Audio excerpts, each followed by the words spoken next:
I said, look where I am right now. Because I wouldn't assemble the story that my past equals my future. The past only equals your future if you live there.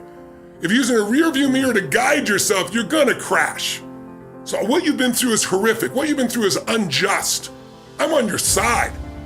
But if you hang on to it... I think you gotta have a dream. The School of Greatness. Really? Yeah. Please welcome Lewis House. Every time I get the chance to interview, this is interview number 4 now for the show with you. The last 3 interviews have done over 6 million views and have changed millions of people's lives. We've done them on your plane, we've been in hotels, and now we're virtually here. Yeah. And every time I get to interview you, I have a ritual. You may not remember, but I've told the story of how I first saw you in person. So I want to tell it really quickly. So I set the context here. It was about 22 years ago. My dad bought myself and my mom tickets to an event they used to host that was like a big 3-day conference, success. All these great speakers came. Actually, Trump was there. Larry King was there. All these great football coaches. It was in St. Louis, Missouri.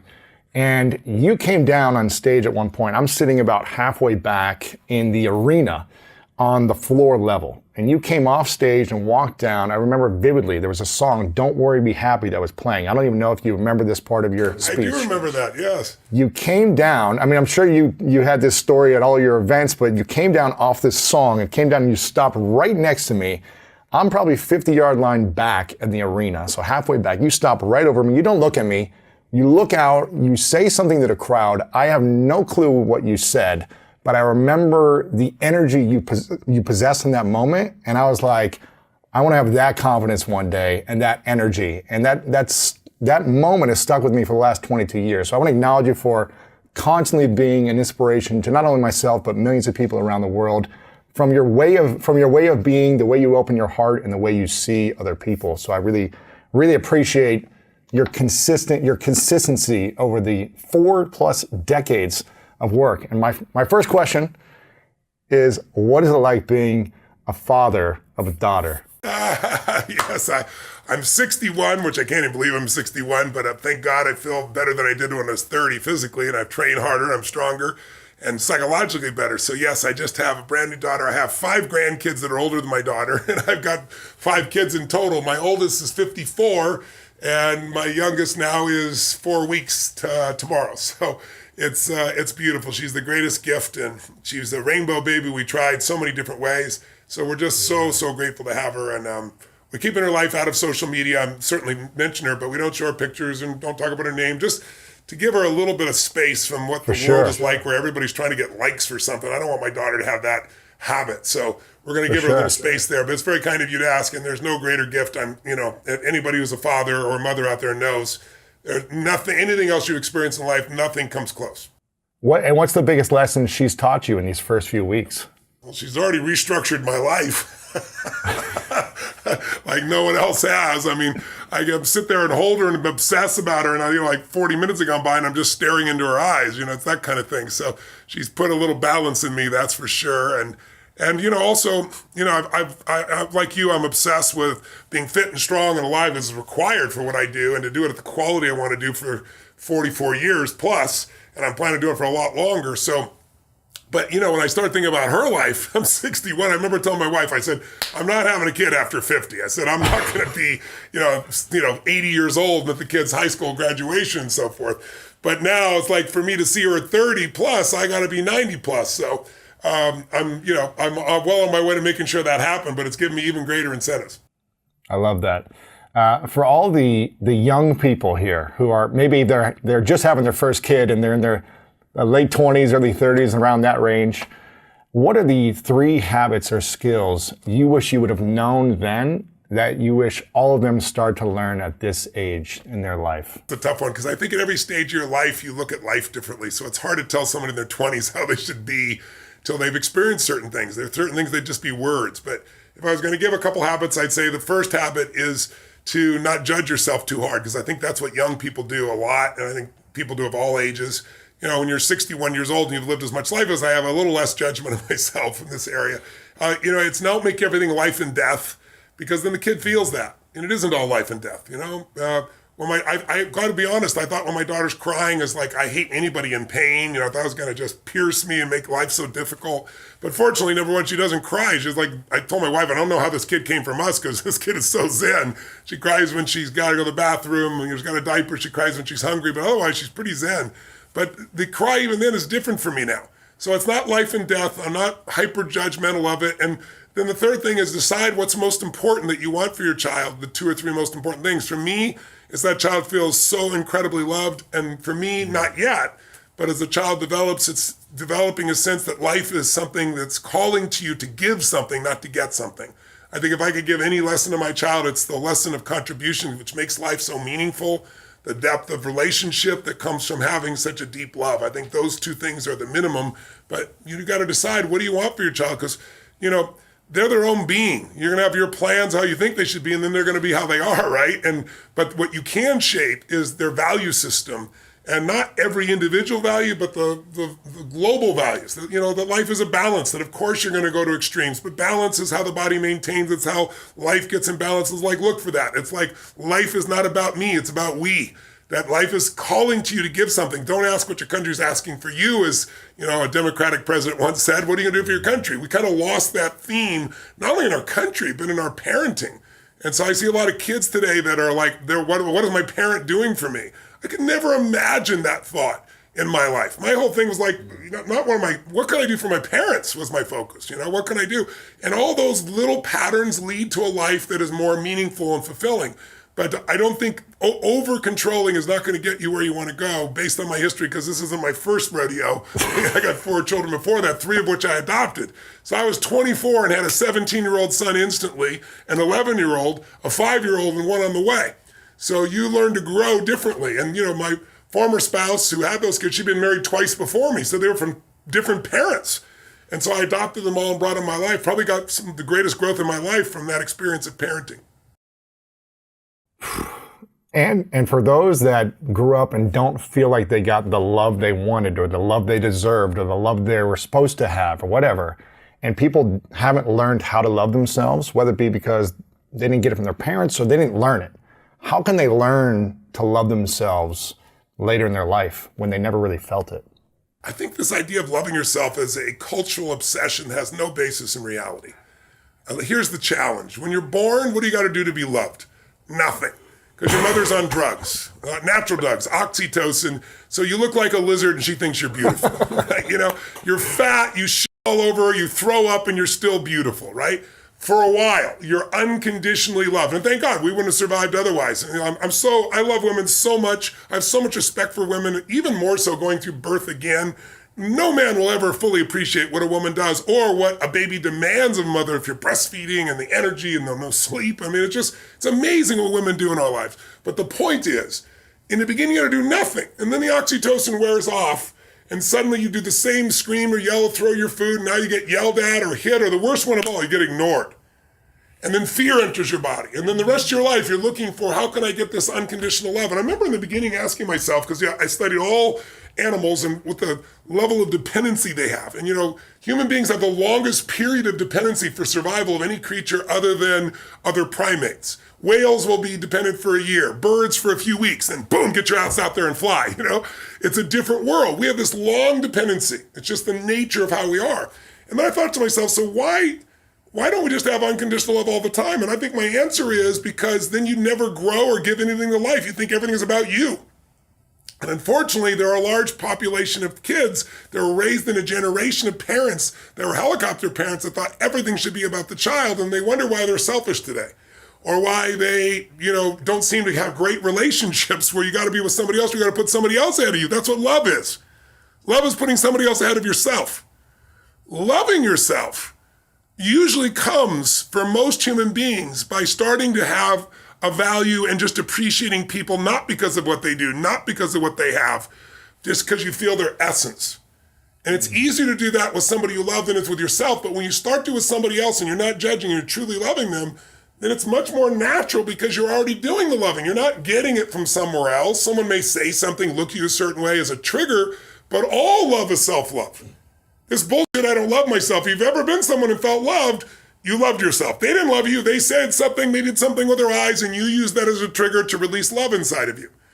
But loving yourself every moment, all the time, is not the secret to success. Having appreciation for yourself is different than constantly loving. Now, in the Bible, it says, love thy neighbor as thyself. So I think it's a worthy goal and it's useful, but most people are obsessed with it. And I think get on about living a life that's meaningful and you'll love yourself. As long as you focus on you, you're not going to love you. Because the human brain is always looking for what's wrong, what to protect, what needs to be changed. It's a survival instinct. And so it's looking for things to fight or flight or try to freeze or pretend are not there about yourself. But when you're in a bit of service, when you're trying to serve something more than yourself, that's when the higher part of your consciousness is there. That's when your heart is flowing. And when you're doing that, you're not thinking about you, and therefore you feel love. And I can tell you my own experience, I don't have to, no one else have to earn love with me, but my strategy has been I got to earn my own love, right? I got to be worthy of my own love. I don't do that to somebody else. How do you do that? Well, by helping millions of people for 44 years, now I'm finally at the stage where, oh yeah, I fucking love myself. I'm up there. Right. I enjoy myself. I appreciate it. But along the way, I've always earned it. Now, I don't think that's necessarily healthy or not, but I like what it's done with me. If I know people that just think they're God's gift to creation and they don't add any value to any other human being and they're assholes to be around. They love themselves. So I would challenge that whole belief system. I'd say it's appreciating yourself. It's loving the people around you. And the more you can unconditionally love others, the more you'll unconditionally love yourself. But trying to start with yourself when you're not doing with others, forget it. It'll never happen. Was there ever a moment where you didn't unconditionally love yourself? And if so, when did that shift where you stopped that and you started saying, okay, I appreciate myself because of my contribution and my service and who I am? When was that shift? I don't think it was ever I just didn't love myself. There were times, obviously, be angry with yourself or frustrated with yourself or thinking, I'm not doing enough. I mean, I can remember my birthdays, to be honest with you, probably up to my 40th birthday, including my 40th birthday. You have a birthday with a 0 on it once you're over past 30, 35, sometimes 5 years on it as well. People look at their life differently culturally. And I used to think it was bullshit. But sure enough, I would do it. And I remember turning 40, and I was really, really unhappy. I was like, Jesus, I've not done enough. I've not helped enough people. I helped tens of millions of people at that point already, done all over the earth in 100 plus countries at that point, but it was still kind of stuck in my head. So I would earn the love by over-delivering, change somebody's life. Like, I don't get it because somebody says, oh, I love you, Tony. I mean, I appreciate that, or oh, you're the greatest. It's got to be my standard. My standard's higher than their standard for me. Right? So when I get up and someone's going to kill themselves and they're suicidal and boom, turn around and they're no longer not going to kill themselves, but they're transformed, their life is there. That's when I go, okay, now we've hit the center of what I'm made for. Now, I deserve to feel this euphoric feeling within myself and appreciation. And even then I still know it's God coming through me. I don't have the delusion it's just me. But I think sometime after 40, I finally saw the stupidity of it. I accumulated enough that I looked at life with fresh eyes. And I can say by the time I turned 60 a year ago, I noticed it was interesting because my birthday, I didn't have an ounce of it. I was just like, how could I at this stage of my life when I've had the privilege of serving so many humans in so many contexts, from turning around, guys are going to kill themselves with PTSD to helping kids turn around to getting kids off cocaine or adults to, helping people build multi-billion-dollar businesses from nothing. And when I've lived this long, I can't go by without hearing half a dozen stories a day or a dozen stories a day from people telling me how something I did changed their life. So it's not that I'm so smart now, it's just I've stacked it. By the way, though, stacking is the way you can do things. Most of us stack the negative. If you are really angry, it's not usually because of just the moment. It's that it happened again. It's like if you've ever lost it or overreacted to your kid or to a friend or a business or even within yourself, it's because it happened again. We hit this 1, 2, 3 mini point, and then our nervous system overreacts. But what I've learned is you can stack the good. But for example, if you go into a state of really strong anger for more than 5 minutes, your immune system is suppressed between an hour and a half to 2 hours. That's a physiological fact. But no one had done any study. I started stacking good. Like, okay, let me stack a dozen great memories, feel them, see them, experience them. And I felt this biochemical change that didn't just last a half hour, an hour, or 10 minutes. It went on for a day or two. And so I think I've learned to stack the good. So just having the experience is not enough. You got to stack the good to be able to appreciate it. But I think, just come back to the main point here from my perspective, which could be completely full, it's just my perspective. So I want to point that out. I think the more you find unconditional love for others, the easier it is to find in yourself. And I think the focus is serving and loving, and that's what will get you to the point where you start doing it. But if you want to speed it up, stack all the good you've done, you'll feel great about yourself. I already know all the comments that have come through. Thousands of comments tell me, but what about my family that's toxic? What about my partner who's toxic? And how do I love someone unconditionally when they don't respect me? I can't trust them. What about situations like all that? those reactions are natural human reactions from ego. Because it's all about you, me, what I'm not getting, what I'm not doing, and that's why you're in pain. And so I'm not telling you like I haven't done this. I've done it too in the past, but it's an old pattern I don't really do anymore. And it used to affect me. Now, not a dominant one, I wouldn't have become who I become. Early in my life, I developed this belief that life is calling not to give me something, life is calling for me to deliver things, for me to bring something to life. And I felt the joy that came from not getting but giving. And I got hooked on that core pattern, and then the pattern of learning so I'd have something to give, which I know one of the things I respect about you, Lewis, is that you have that same pattern in you. You're always trying to learn more because underneath it all, you also want to give it. You want it for you, but you want to share it, right? And so those patterns help me not be in what they're not giving me. And all this language, today people don't understand the power of their language, like toxic. What the hell are you talking about?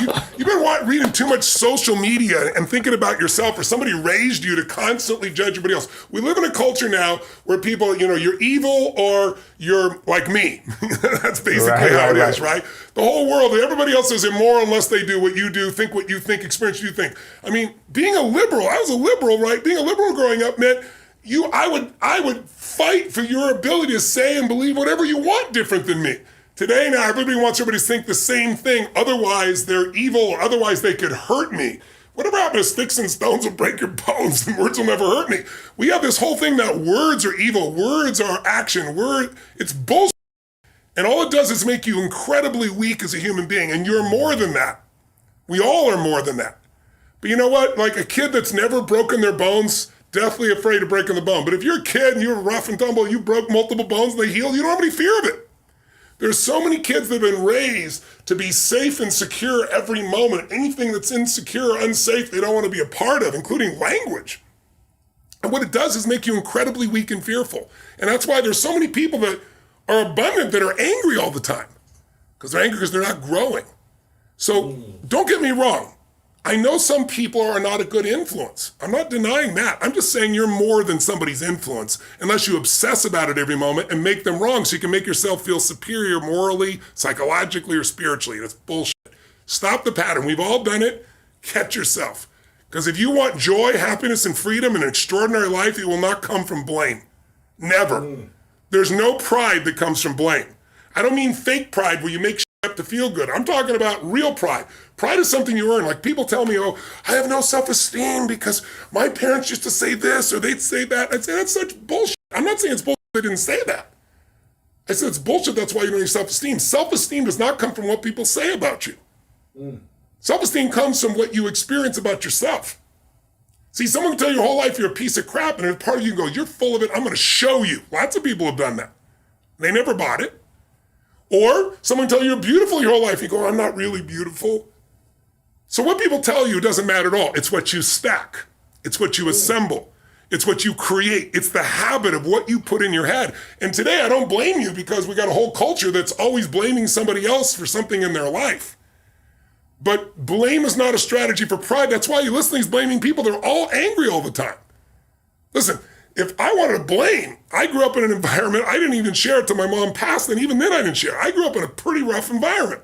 My mom was a beautiful soul, but when she drank alcohol and she mixed it with prescription drugs, it was a different creature, and it was a violent creature. And I have a younger brother 5 years younger and a younger sister 7 years younger.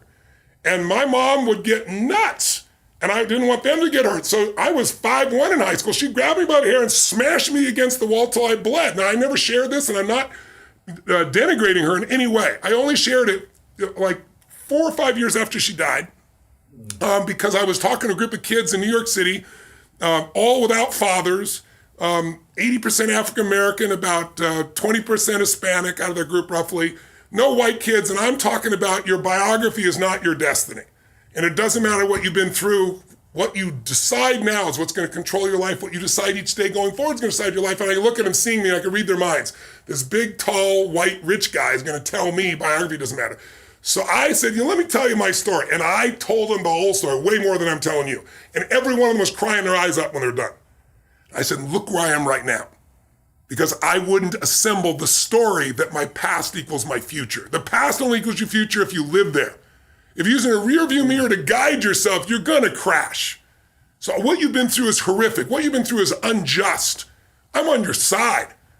But if you hang on to it, you have no future. And you have no one to blame but yourself.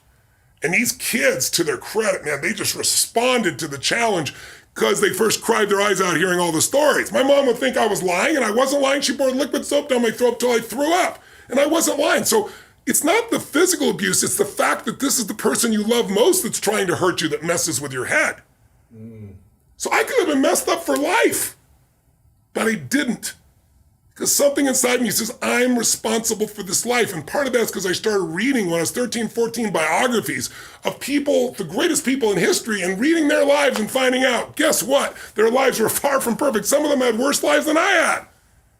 But when you have no reference and all you do is go online, you talk to other people, it's making everybody else toxic, and I'm like this, and they didn't do that, then you get to have this shitty life just like those other people. Why are they online so much? Because they don't have a life.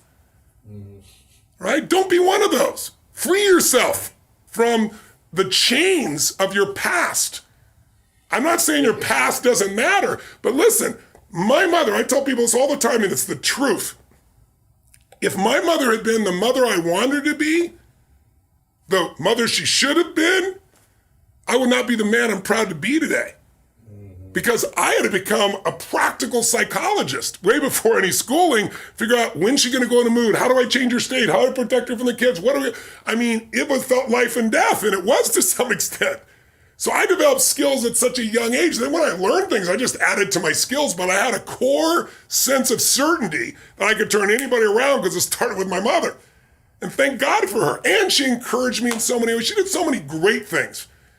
And she loved me, even though it didn't look like it at times. So, right.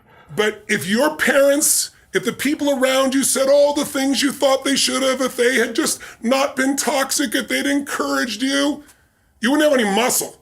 And right now you don't have any muscle because you're using that as the excuse, if you're thinking that. And I'm not attacking you, brothers and sisters. I'm calling to you because I know you're more. Otherwise, I'd just keep my mouth shut. You've been hypnotized by a culture of weakness.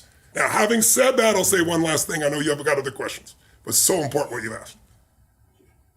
Yes, there are people that you don't want to hang out with that will not serve you. But then move on. Don't sit there and talk about it constantly. Don't waste your time. And you say, but what if it's family, Tony? Mine was family too. Then you learn to grow. You go, they're in my life. If someone can get your goat, if someone can piss you off, if someone can make you feel less than, that's God coming to you saying, grow. You need some spiritual growth. There's got to be some change in your perception, your belief, your emotions, your spiritual look of life. So that can't happen anymore. And when it happens, like at 61, I've been through so many of those things, and I like to do things en masse. I took on big challenges, so I'd have to grow more. But then life throws them at you too. When they come, you just go, okay, it's going to have me until I grow. What needs a shift in me so that it no longer has an impact? But Jim Rohn used to say, my original teacher, he used to say, Tony, what happens if I've got a cup of coffee here? And he'd say, what if your worst enemy drops sugar in your coffee? What's going to happen? And I go, well, you'd have sweet coffee. And he goes, what if your best friend, your mother, your father, your brother, your sister, your loved one drops one drop of strychnine? I said, you'd be dead. He goes, that's right. Life is both sugar and strychnine, so watch your coffee. His whole thing was stand guard at the door of your brain. But some people take that and go, oh my God, you can kill me. It was a metaphor. These people are not so toxic. They're toxic because you give them energy. So if your mom's crazy and constantly criticizing you and it drives you nuts, just go, that's my mom. That's her way of showing love. And I find a new perspective. And no matter what she does, just stay in a beautiful state and love on her and think, boy, think of all that she cares and feels for, all that she's frustrated in life, or all that she's going through that's made her this way. And think, God, I don't have to go through this. I can love her.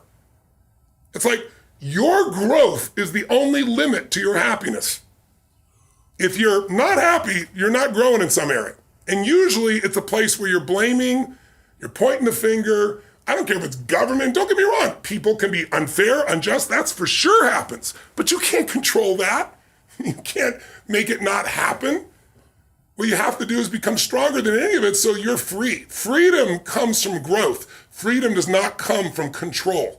Because control is an illusion. You can't control everybody. No matter how hard you try, you can't control what they think or feel. And not everybody's going to be fair and just. And you, my dear friends, and I have not always been fair and just. Whether we admit it or not, it's just the nature of being, a human being. But we can make the largest pattern fair and just and loving and powerful and serving and growing until it becomes the dominant thing inside you. And then you experience life as being great, not you're great. Life's great because you're living a great path. It seems like what I'm seeing and hearing from a lot of people that this past year, everything has fallen apart for them. Their health, their relationships, their finances, their mission or purpose, and their spiritual awareness, like every area of life has been in breakdown mode for some people. Well, not everyone. Some people have had incredible lives and have stepped up to the occasion and broken through on all these things. But I'm seeing a pattern of a lot of people breaking down in many areas.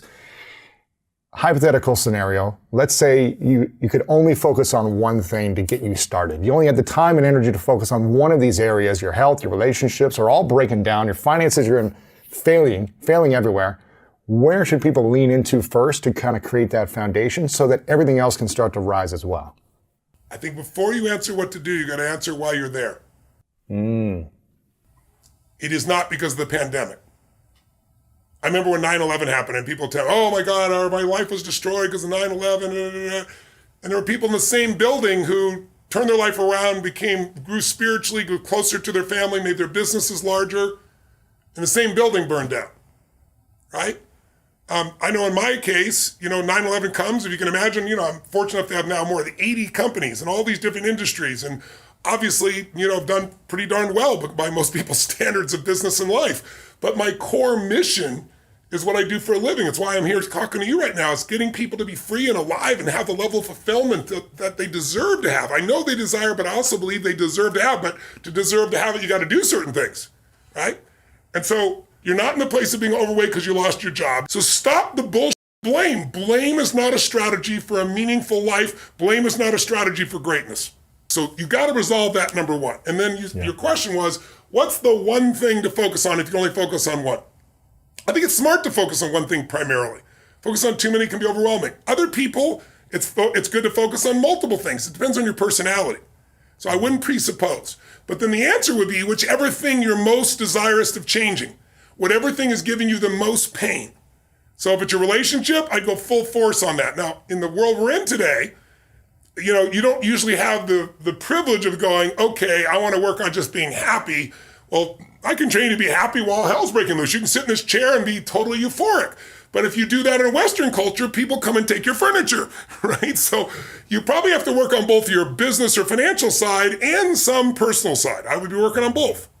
And to me, the way to attack that, if you're not sure which area is to start with the body, and I know you can relate to this, Lewis, because you and I both share this in common. It's like, I always teach physiology first, as you well know. If you change the body, you'll change the emotions. If you change the emotions, you'll change your decisions, you'll change the quality of your life. Because the quality of your life is your emotions. It's not what you get. You can have $1 billion and commit suicide. People have done it, right? You can have beautiful relationships and commit suicide.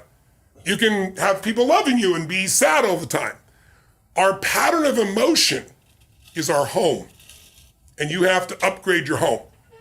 You have to train it. And one way to train it is the emotion comes from the way you move, the way you breathe, the way you speak. So if I said to your listeners, there's a depressed person behind the curtain over here, and I'll give $100,000 to their favorite charity if they had to describe their body, their posture, and they're depressed, you tell me. I'll just use the example. What does that person look like? They're slunched down. They're looking down at their feet. They're not looking upward. Their shoulders are over. Are they breathing full or shallow, do you think? They're shallow. Are they talking fast or slow? They're talking, if they're depressed, they're probably talking fast because they're not calm. Well, no, that's usually stressed. Depressed is different than stressed. They're slow. They're probably talking low volume, slower than. And all those physical characteristics change your biochemistry towards this feeling of being depressed. And in a depressed state, you won't do anything. When I used to be depressed, I don't get it anymore. I just took it out of my life. I even took the language of it out of my life because the words you create a biochemical response. But when I did that decades ago, because I was like having those thoughts like, is there a reason to still be here? That kind of crazy shit in your head. I got out of it by using anger originally. I'd much like sometimes if somebody's really sad or depressed, I'll make them angry. And people are like, what's he doing? He's making them angry. Because angry is much more resourceful than depressed. From anger, I can get you to laughter. I can get you to taking action. And then gradually I got where I didn't need anger. It was about growth. It was about contribution. It was about meaning. So there's like stages to go through. But to answer your question, they should work on both their business side of their life and personal, one of each. And in order for either one of those to work, you need to be in a strong emotional state. And if you start with your body, like I start every morning in my cold water, start every morning with my workout. I start every morning on feeding my mind, right? So there's certain things you got to do physically so you're strong enough to remember the truth. Because remember, fear is physical.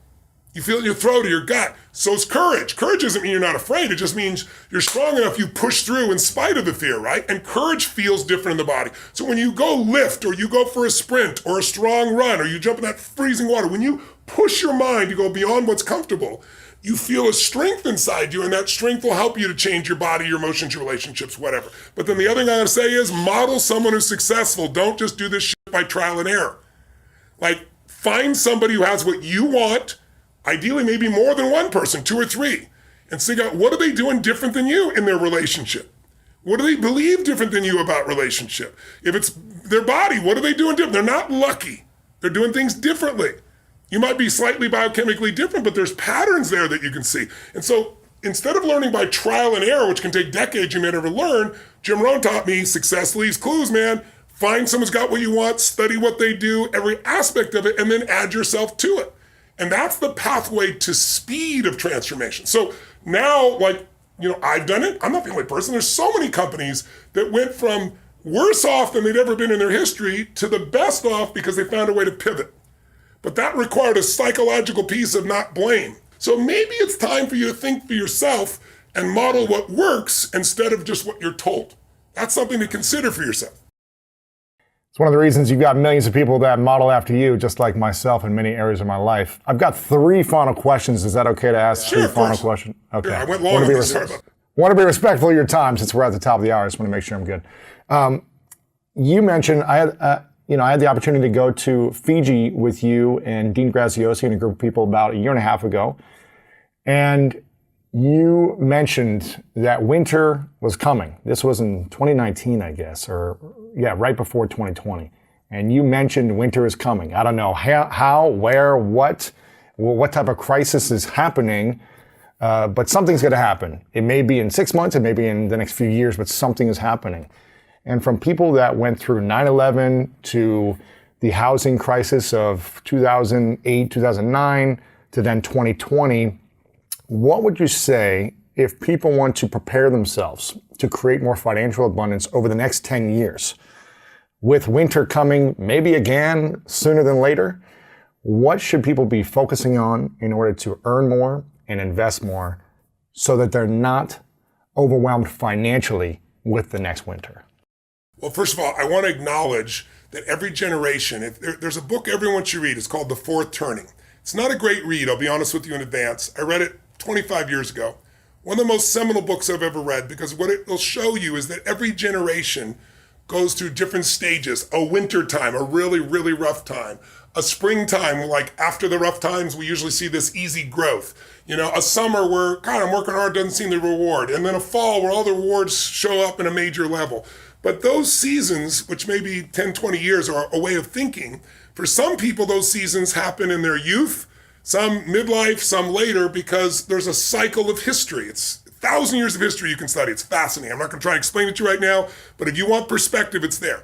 The generation you're speaking of, the millennial generation, a very special generation. I don't mean special like you're so special, but special because they have a unique place in human history. They've experienced certain shocks at a certain time. They are an archetype of one of the 4 seasons of life.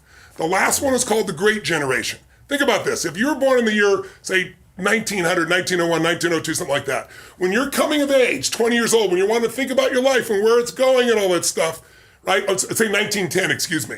When you're coming of age, if you're born in 1910, the stock market crashes. The biggest depression in human history, at least that we're aware of, modern history, happens. 50% of the people seem to be losing their jobs. There seems to be no hope whatsoever. Right as you're coming to your early prime, going to make things happen. Oh, so that's 1929. What happens a decade later when you're about to turn 30? Another seminal time in your life. World War II breaks out. Holy shit, the whole world looks it's going to get over. We're talking about World War all over the earth, and it looks like Hitler's going to win, and that we're going to have Nazism everywhere, and countries are dropping like flies, and the economy's going through the floor, and you just turned 30. Right. But guess what? At 40, the greatest bull market in the history of the world began for that generation. But they were so tested and so strong from everything they've been through. But then they were tested by their own kids who didn't have to go through that suffering, who thought life should be easy for them and said, look at you, you're not balanced, you aren't fair to women. And they weren't, right? But they were busy fighting wars to get to the point where you'd have time to do that. It's like, see, people say, art for the sake of art's sake is for the well-fed. Right? It's like, these people have a different journey. And so it's not like challenges disappear, but they're called the Great Generation because they found their way through those things because it was a generation that was not taught to look for excuses. And I think the millennial generation is the next great generation if they play their cards right. And I think there's enough great people in that generation to help lead a new direction for it. And I think technology allows them to connect in new ways, but technology unfortunately also pits them against other people because if you've seen The Social Dilemma, there are people manipulating your brain and your biochemistry and your dopamine right now. But I think they'll figure that out. I think they really will. Now, the answer to your question, I want to give that context because without the context, all this is about survival or doing okay for yourself. And I think you're not going to feel a great life just trying to take care of yourself. Don't get me wrong. It's like, if you know the Indian tradition in India, that they teach these 4 aims of life. The first aim is Artha, A-R-T-H-A, and what that means is prosperity and security. That it's important to take care of that because when that prosperity and security is there, it's not like that's not spiritual. Taking care of yourself and your family is part of life, and so you need to do that. And then the next level of development, next aim of life is Kama, K-A-M-A, and that means pleasure. And it's good to find pleasure. Like if you found good work that serves more than yourself, you're going to prosper. But then do you enjoy it? And do you enjoy your life? And do you appreciate things? And it's like finding that appreciation. It isn't just sensuality or sexuality. It's music, it's art, it's family, it's all these things. It's the history of your own country and finding the good, right? And then the third level for that most people have heard of is dharma, which is, your purpose or your truth. But notice, you really don't have a real clear dharma in most people unless they got some level of prosperity or security, some level of enjoyment of life, that they get to the point of thinking broader. Now, some people early on are trying to find their purpose. What's my purpose? What's my purpose? I got to find my ultimate purpose. Who said there's one freaking purpose? Where did you get that delusion? And why does it have to be so huge? I know, like when I was a young kid, I had this purpose statement. The purpose of my life is to be a passionate, loving, incredible creation of what God shows is possible by serving all its humanity and lifting them. And I went on and on and on. Now, what's my purpose? How can I help? Serving is what my purpose is. I don't need all this bullshit. And that means I can do it when I say hello to the mailman. I can do it in front of 50,000 people. I can do it with my child, right? And there's lots of different purposes as you go through your life. But most people are trying to get that. They haven't even figured out what the hell they're going to do. They haven't even figured out how to enjoy their life. Your purpose will unfold if you do the right thing. So now to answer your question precisely and specifically in short order, you need to put yourself in a position, if you're going to be successful, is to have ideally your own business or a business where the more value you add, the more you earn. You can work for someone else and do that. If you had stock options, you could do that if you've got bonuses. But to me, autonomy, if you really want an extraordinary life, I believe, this is just personal preference. This is my opinion. This isn't the truth for everyone. Is if you can find yourself in a place where the more value you add, the more you can grow mentally, emotionally, spiritually, and financially, then you can write your own ticket, right? And so owning your own business to me is one of the ways to do that, or partnering with somebody in a business, or working for somebody, but where they treat you as a partner, you get a piece of the business. So you don't have to be only on your own. But if you're gonna grow, you need to make whatever business you're part of, even if you work for somebody else, you gotta think like an owner. Because if you do, you'll become one. And if you think like an owner and you're gonna succeed, then you got to model the people that are successful. It's like why we put this challenge together. It's not just me. We've got about a dozen of the best people in the world, all different ways. Because they're like, oh, Tony can do this, but what about, here's Jenna Kutcher with her camera and what she's doing, making a couple $1 million a year, being a mom, enjoying her life, right? So they get to meet them all and not just be inspired, but this is specifically how to do it. Because you know, and I know, there's you get to have that I didn't have 20 years ago, or even 15 or 5 years ago, some of it, but certainly not 30 years ago. It cost a fortune to do this stuff. Everything's for free now. You can put up a podcast and reach millions of people. That was impossible in the stage of my life. So there are ways to leapfrog because of technology that you want to take advantage of. So you want to model somebody that's incredible, but then what's going to make that business work or not is two things. Do you understand who your ideal client is? You can't be a client to everybody. You got to know who's you can help everybody, but who's your ideal client? Who's the client that's going to stay with you when the economy gets bad? Because as you said, winter always comes. I was saying winter came then because I knew we'd had a bull market so long that we're going to have a bear market. We usually have one every 5 years. We have this unbelievable long period of time where without having one, and I wanted people prepared. Because when things go down is your greatest opportunity. Right now, your greatest economic opportunity in your life is happening because we're coming out of winter and we're not fully in springtime yet, although the economy's heating up. And it's artificially heating up. They're going to pour so much money into it that you can be an idiot and do well in this economy. But you want to take advantage of this time because when it goes back again, because it will, we can't just keep printing dollars forever or putting ones and zeros in computers without inflation. We're already starting to see it. And most of you don't know what inflation is. I remember buying my first house at 18 years old, a triplex at 18% interest. It's hard to make money at 18% interest. Yeah. Now you got like 2.5 for people right now. It's different universes.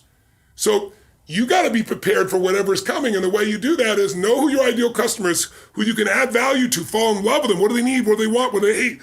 And not fall in love with your product, fall in love with them so you can keep meeting their needs and then come up with an irresistible offer. If you have those two things, you're going to win. I mean, I remember I saw there's a great little series out right now on, I think it's the History Channel. They've done these series in the past. You may have seen them, Lewis, like the people that shaped America, and they show like all the guys that built Standard Oil, like the Rockefellers and so forth. They're doing one right now on the food that built America, and it's fascinating. And so one of those stories was about the pizza business.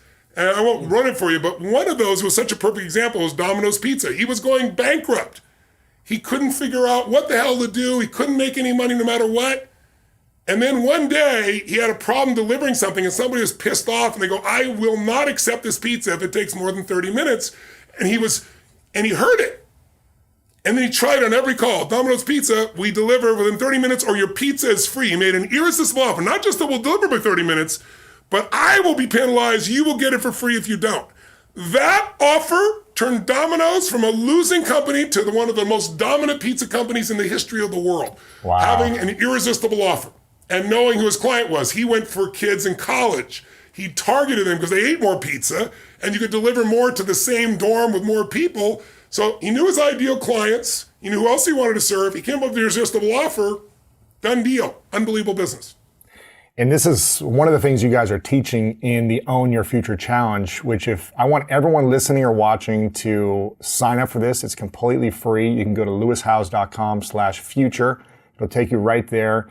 You guys are doing this week-long challenge. You and our friend Dean Graziosi talking about how to build and scale an irresistible offer, talking about how to build a business, a side hustle, whatever it is, using your knowledge and information to build something, to earn something on the side that eventually you could take it. What's unique about this challenge, and it's not just me, as you said, it's a bunch of people, is we're going to use technology each step of the way, each day, so you start to build a business that you could start to launch at the end, because there's technology you can do in minutes what used to take months or years, and or if you already have a business, how to grow it dynamically. So it's not just going to be sitting back with philosophy. We're going to be calling you, there's no charge for the program.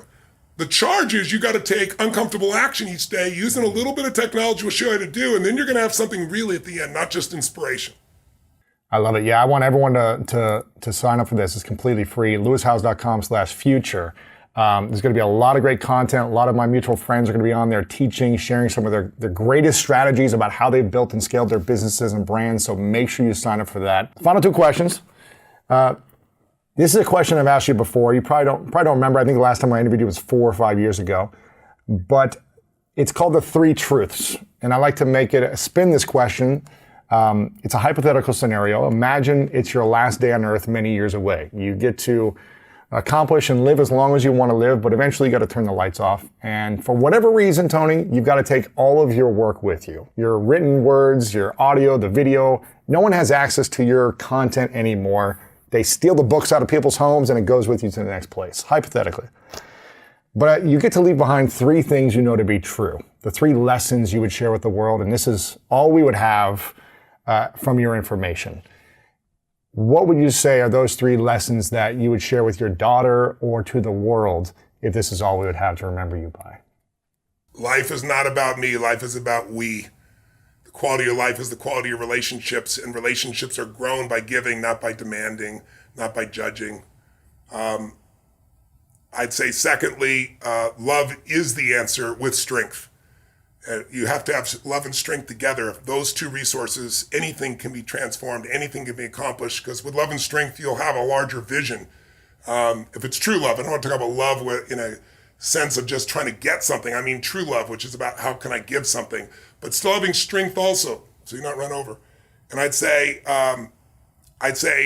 constant, never-ending learning will make life not only interesting, but the meaningfulness will come because you'll have something to give, and that'll tie back to the first piece that I described. So, I mean, there's so much, it's hard to reduce to three things, but off the top of my head, those would be my first three. I love those. And Dean Graziosi said one of the greatest lessons you've taught him is about love and relationships. And he said that you told him you feel love when you give it rather than when you receive it. And also in a relationship, never keep score. And so I just wanted to mention that as something that has been impactful for him and so many of your friends that you've taught this to, especially myself in relationships and understanding relationships. Before I ask the final question, I want to acknowledge you, Tony, as I've done many times before, and I will continue to do for as long as you're alive, for constantly being a symbol of inspiration to so many people, for constantly showing up. You don't have to do this stuff anymore. You've done a million times over the work of helping so many people, and the ability, the amount of growth that you continue to have in wanting to serve at a higher level continues to inspire me like you'll never know. And so I want to acknowledge you for leading the way, for constantly serving so many people that will never know that you touch their lives directly, because you're doing it not for them to know you're doing it. On every area of life, I really appreciate who you are as a human. And my final question is, what is your definition of greatness? I think greatness is service. I think great service is a great life. I think, as you live your life, and I'm fortunate enough to uncover this earlier in my life, not because I'm such a good person, I think just because I love people and because I then attracted really brilliant people 20, 30 years my senior who had been through all the patterns. In the end, it's not what you get that's going to make you happy. It's who you become, and it's who you've been able to touch.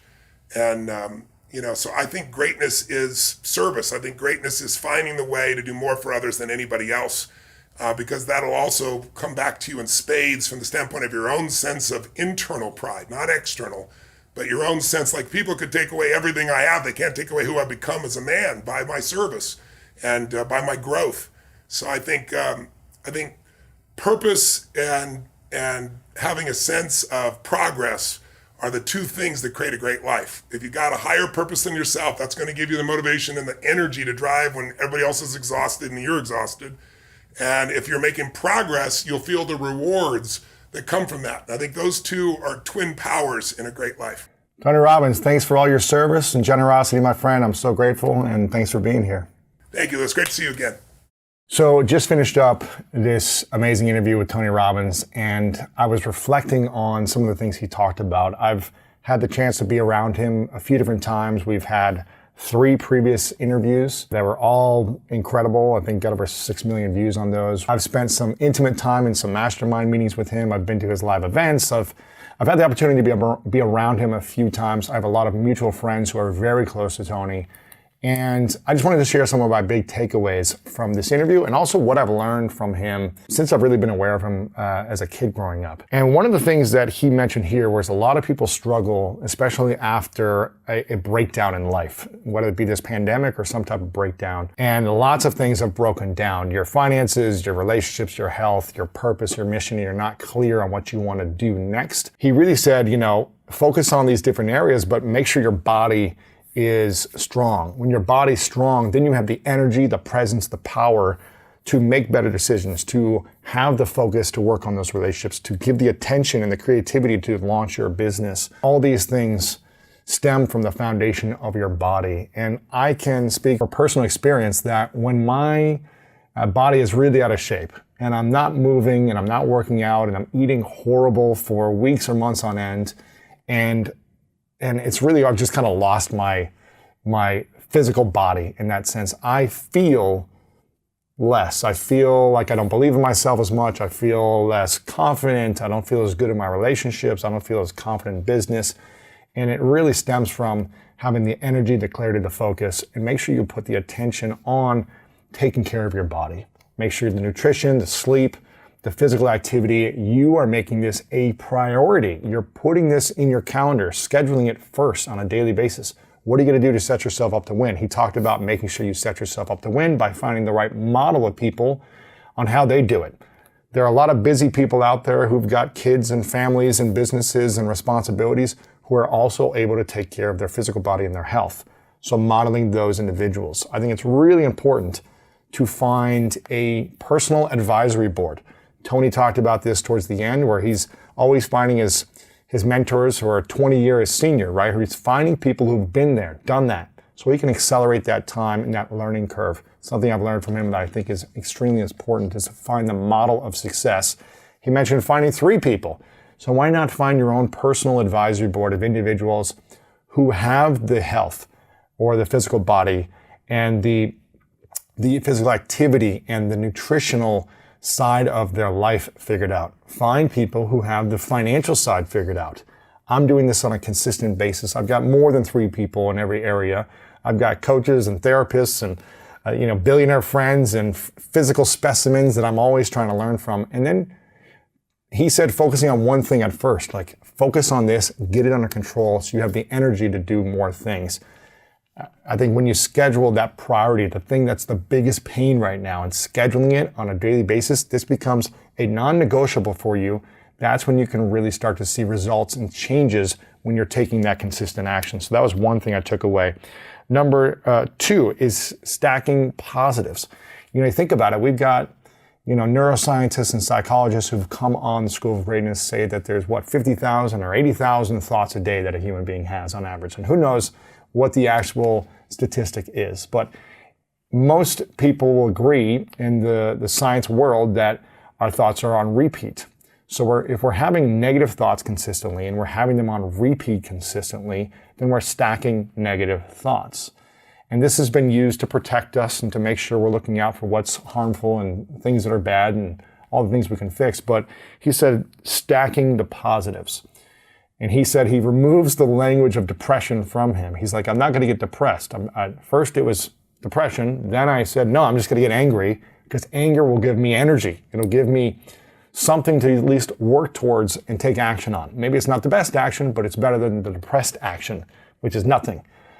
So stacking the positives and rewarding yourself. Oh, I had lots of great thoughts today. I had lots of good memories today. I didn't focus on the negative thoughts and the negative memories. I'm stacking the positive. You may piss people off by just being a positive human being. And I'm not saying suppress your feelings and hurt and pain. You can still feel and work through those, but then get back to a positive state.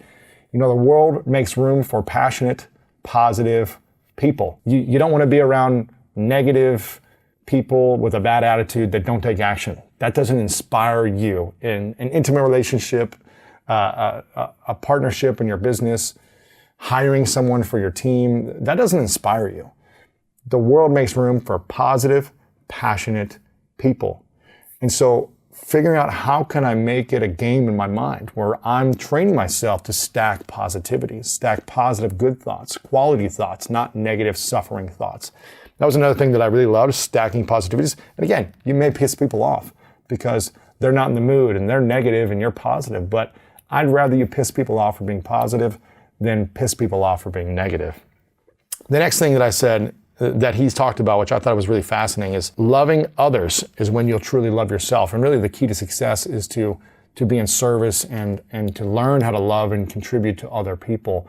And I love this perspective because I think a lot of people are in this mode of wanting, and I need someone else to love me, and I need my family to love me and see me for who I am, and I need my partner to love me the way I want to be loved. And I'm all for the 5 love languages and actually just learning how to communicate and give and receive love. But I like his perspective in saying, you know what, it shouldn't always be about me, and what I need, but how can I serve? How can I love others unconditionally? Which is really hard when someone isn't receptive or when someone's defensive or when someone doesn't receive your love. But that's when you can really elevate yourself to another level, is when you can learn to love someone else and not need it in return, but in return, you love yourself because of how you're giving love to other people. Just that perspective shift I thought was interesting. I'm also a big fan of just learning to accept yourself. Accept yourself through your past, your pain, your hurt, your shame, the things you've done to hurt other people, all that stuff. Like, accept yourself and then make a commitment moving forward on how you're going to show up differently to create a new positive attitude for yourself, a new energy, a new contract with yourself in the world. So love yourself by loving other people. I love that. And he said loving yourself is not the secret, but really loving other people. He also mentioned we, not me, as one of his truths. And I'm a big fan that we're all in this together, that you're in this together with the world, but also it's we, not me in a intimate partnership. It's we, not me in a business. It's we, not me in a team, a sports setting. It's we, not me in everything, in friendships. It needs to be about we, not me. And for most of my life, I'll admit it, I was about what can I do for me? How can I gain a leg up? How can I look better than others? How can I be the winner and someone else be the loser in every context of life? And that didn't work. It made me have a surface level of fake confidence. It made me feel a little bit better for a moment, but then at the end of the day, just more and more suffering, less fulfillment, and really less confidence when I was coming from that place. But when you are in a position to say, you know what, I'm here to shine the light on you. I'm here to lift you up. I want to be of service to you. It'll always come back. It may not come back directly in that moment, but it'll always come back around when you're focused on how can I serve? How can I show up to help someone else succeed? How can we all win together? How can we all grow and improve together? And that's really a key in my mind, is coming from a place of we, not me. And it's really hard when you lack. It's really hard when you're suffering, you're struggling, you don't have any money, you don't have the love you want, all those things. When you're coming from that place of I don't have, then you are going to be in a much more miserable environment because you're keeping company that is not positive and it's focused on me, not on how can I serve, not how I can contribute, how I can give, how I can lift others up. I think it was Zig Ziglar that said, if you want to accomplish all your goals in your life, help everyone else accomplish their goals. You know, we learn through other models of success that those who help the most people in a business become billionaires, typically. The ones that have the biggest followings of users on apps or customers, and they are in service to those customers. They help them solve the biggest pain point or problem. Those are the ones that are rewarded financially because they were in service for others, not about themselves. And then the last thing that he mentioned, which was building an irresistible offer. I think when you can create an irresistible offer in your business or in your personal life, that you show up in such a way that is so irresistible that you get the partner you want of your dreams, that you get the friends you want of your dreams, that you attract the team members, the colleagues, all these people are attracted to you like a magnet because you are irresistible and you're creating an irresistible offer to not be around you. The people have to be around you because you're a magnet, you're attracting them. And again, you become irresistible When you are able to go beyond your pain, go beyond your fears, your doubts, your insecurities, your lack of confidence, you become irresistible to everyone around you. You become a magnet of opportunities, of love, of attraction, of all these things by your energy, your way of being, of how you show up for other people. You're not a magnet. You're not irresistible when you are a taker, when you are negative, when you're blaming, when you're doing all these other things. You're not irresistible. So create an irresistible offer in your business and you'll be financially abundant. Become irresistible in your life and you'll create abundance in your life. You'll feel love, support, guidance, friendship, connection that you've never felt before when you show up being irresistible. And that takes working on yourself. That takes developing skills. That takes overcoming your challenges, your pain. That takes being vulnerable. It takes being uncomfortable in so many different ways. It takes taking care of your body, which we talked about in the beginning. It takes a lot of different things. But greatness doesn't come to everyone who just shows up and says, I'm negative, give me everything, I deserve it. Greatness comes to those who are willing to look within and see all the different pain and shame and frustration that they might feel, and they learn to use that pain and to heal it, embrace it, overcome it, and really be of service for other people in the gifts and talents that they develop within themselves. That's what this is all about. I've learned a lot of lessons from Tony Robbins over the years. This is just some reflection right after this interview that I wanted to share with you. We've got so many other big lessons that we've learned from Tony in some of our previous 3 interviews. And what I want to do is share some of those best moments with you right now, because these moments blew me away when I was sitting across from Tony and he shared these stories and these insights. So I want you to watch these right now. And before we get into it, make sure you check out the challenge, the Own Your Future Challenge. If you go to lewishowes.com/future, you can sign up for free.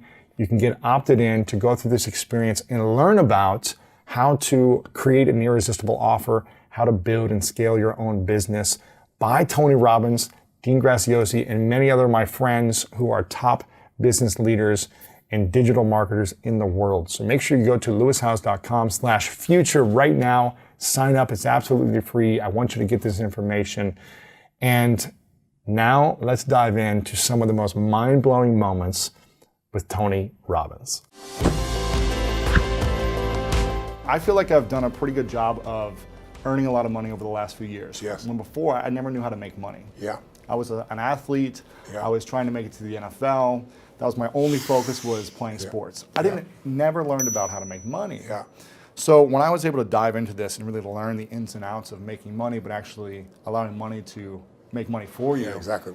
Make money while you sleep. Make money while you sleep. It was so interesting. And I feel like I've done a good job of making money over the years, but there's so much more in here that I'm like fascinated by. Well, it's interesting because I did the same thing. You know, I come from a very poor background, and we had no money for food at times, quite literally, and it was rough. So I want to make sure money wasn't an issue for my future family. So I figured how to make money, and I figured when I was 23, I figured how to make $1 million in a year. I went from 38,000 to $1 million, and you don't do that by some new strategy. It was a psychological shift as well as a strategy shift. Right. But then I made the same amount of money for 7 straight years, even though I built a dozen more companies. I helped more people than ever. But it was like unconsciously, well, you want more than $1 million? What are you, are you greedy? and I was actually staying, where was I? I was in Milwaukee, Wisconsin, and I arrived at 2 o'clock in the morning on my birthday. I didn't have a private plane, so I had to go like 4 different connections from where I was. And I get in this place, and it's a horrible place, and I call my kids, and I'm talking to this woman on the phone named Maria, who used to run my house and take care of my kids. And I said, Maria, I'm sorry it's so late, but I want to talk to my kids. Oh, happy birthday. She gives me this whole thing. And then she walks me to Mr. Robbins, she says, I never dreamed I'd live in a castle, because I have a place called the Delaware Castle. And I just want to thank you. I feel like a princess. She goes, last night I was sitting in your jacuzzi looking out at the water and thinking how lucky I am. And I'm in the Ramada Inn in those days, looking at this moose head going, this woman is really rich. So I finally decided, listen, if I can make 38,000 to $1 million, it's not about money, it's like growth. So I went, I want to make $3 million, but I want to make more of it while I sleep. But then I really began to realize it doesn't matter how much money you make. It's really your capacity to take your creativity and stop trading time for money. It's the worst trade in the world. Everybody's a financial trader. Yeah. They don't realize they're a trader. They're trading time, and you can't get more time. So this book is how to take anybody, an average person, a millennial just getting out of college with a bunch of debt and saying, how do I really make this work? Or a baby boomer saying, how do I still retire? And the way I did it was I said, I want to interview 50 of the most brilliant financial people in the world. Because most people don't know that I've been working with Paul Tudor Jones, one of the top 10 financial traders in history, for 21 straight years, and he hasn't lost money in 1 year in 21 years. Right. We made money in the tech blow up that happened in 2000 and 9/11. In 2008, when the market was down 51% from top to bottom, he made 28% positive. Right. Incredible. So every day, literally, he emails me. I monitor him. I come see him. I work with him, and he pays me 7 figures a year to be able to do this, and I've been able to continually help him go to the next level. But quite frankly, I've learned more from him, I think, than I could ever teach him. Right. And he helped me open these doors. So this book is the best from every self-made billionaire that I could find. Carl Icahn, I mean, I'm sitting down with this guy. He just made $2 billion in the last 18 months off a $30 million investment off Netflix. He sent an email or a tweet out, about Apple saying it was undervalued, and and 2 hours later it was worth 17 billion more by a tweet. Wow. So the people I've got to hang with over the last 3-4 years I've got a PhD in finance from the people controlling the world's finance. And what I've tried to do is the reason I did that is make it simple, bring it so I could train anybody else. Because in this business, what you don't know will hurt you financially. So I want to know how to protect people and how to help people maximize. And that's why I did the book. It's incredible. And what I want to know is why we weren't taught these things growing up. Me too. Tell me. Right? So if they were like, okay, Tony, we're giving you the key to the education system. Yeah. And how would you apply, what teachings would you apply into about finances, learning about this, how to generate wealth as opposed to trading time for money, but really leveraging it and investing it the right way? What would you start implementing? Well, the first thing you want to teach anybody, a child, a kid, anybody, is that you'll never earn your way to freedom. You just don't. You look around and you see, Kurt Schilling, if you remember from Boston Red Sox, made $100 million a year. He's broke, bankrupt. I asked Warren Buffett, I said, what made you the wealthiest man in the world? And he smiled and he said, 3 things. He said, living in America, great opportunities, having good genes, so I lived a long time, and he said the last thing is compounded interest. And we all know about compound interest, but I give the example in the book of this guy, Theodore Johnson, worked for UPS, never made more than $14,000 in income in his entire life in a year. And in old age, he was worth $70 million. And how did he do it? All he did was he took a percentage of his income. His percentage was 20%. Now, his family said, we can't save any money. But he met a friend who said, if you pretend there's a tax, and the tax just took the money away from you, and you never see it, the money just comes out of your account and goes in an investment account, you'll be financially free. So he was disciplined, he didn't look at it, it happened. $70 million by compounding. So people's mistake is, and kids don't know this, adults don't know this, that you won't earn your way there, but you can compound your way there. Yeah. What I wanted to do is say, where do you put that money? That's the trick, right? That's the secret. Well, the first trick is actually doing. Almost nobody does. Right. The second trick is you really have to understand where you're going to get hurt, because the fees. The fees are just destroy people. You have a whole chapter about the fees. I was like, this is incredible. Isn't it wild? It's nuts. Like, you lose so much money just on the fees. Well, just so people have an understanding, 96% of all mutual funds never match the market. I mean, they never beat the market. So I was just on a morning show this morning, and Michael Bloomberg's one of his guys that has some of his money. So this is the only industry I know of where people think they can be a doctor. They think they can be a financial planner. And I said to him, I said, well, look, the statistics, Warren Buffett taught me this. He said, Ray Dalio told me this. David Swenson, who took Yale from $1 billion to $24 billion in 2 decades. These are people telling me this. Right. Nobody beats the market except a couple of unicorns that nobody has access to. And I said, I didn't say you're not one of them, but I said, here's the truth. 96% of mutual funds don't match the market. That means 4% succeed. Now, what are your chances of picking the right mutual fund? People don't know what they're doing. They put their money in a 401k. They pick a mutual fund not knowing what it is. If you play blackjack, and you and I play, and you get 2 face cards, and your inner idiot says, hit me, I want to give 1 chance in a million, I'm going to get ace. You have an 8% chance of winning. If you try to get a mutual fund, you got the 4% chance of winning. So what I show people is not only do you not get the result, thinking logically, if I hire someone else to do it, they'll do better than me. But in addition, you pay around 2,000% more than it's worth, meaning you get the same exact product, the same stocks. If you own the index, right? You own a piece of all of America's best companies, say the Vanguard 500 index, 500 top companies, that costs 0.17%, like less than 0.2% versus the average mutual fund is 3.17. Incredible. So compounded over time. But first, just hear that so you understand. It's like the average car sold in America is a Honda Civic. It's $20,000. You can get the Honda Civic for $20,000, or you can pay $350,000. That's the difference between 0.17 and 317. But if you look at it over a period of like, how old are you? 31. 31, okay. So let's assume you and a couple buddies at 35 managed to put aside 100 grand, and you manage not to add any more money, but to grow it at 7% in spite of ups and downs in the market. And you're 65, how much money do you have? Well, if you paid 1% in fees, over those 30 years, your 100 grand became $574,000. Not bad for never adding another dime. Right. If you had 3% in fees, had the same growth, but 3% in fees, you now have $324,000. Almost half as much. $250,000, 77% less money.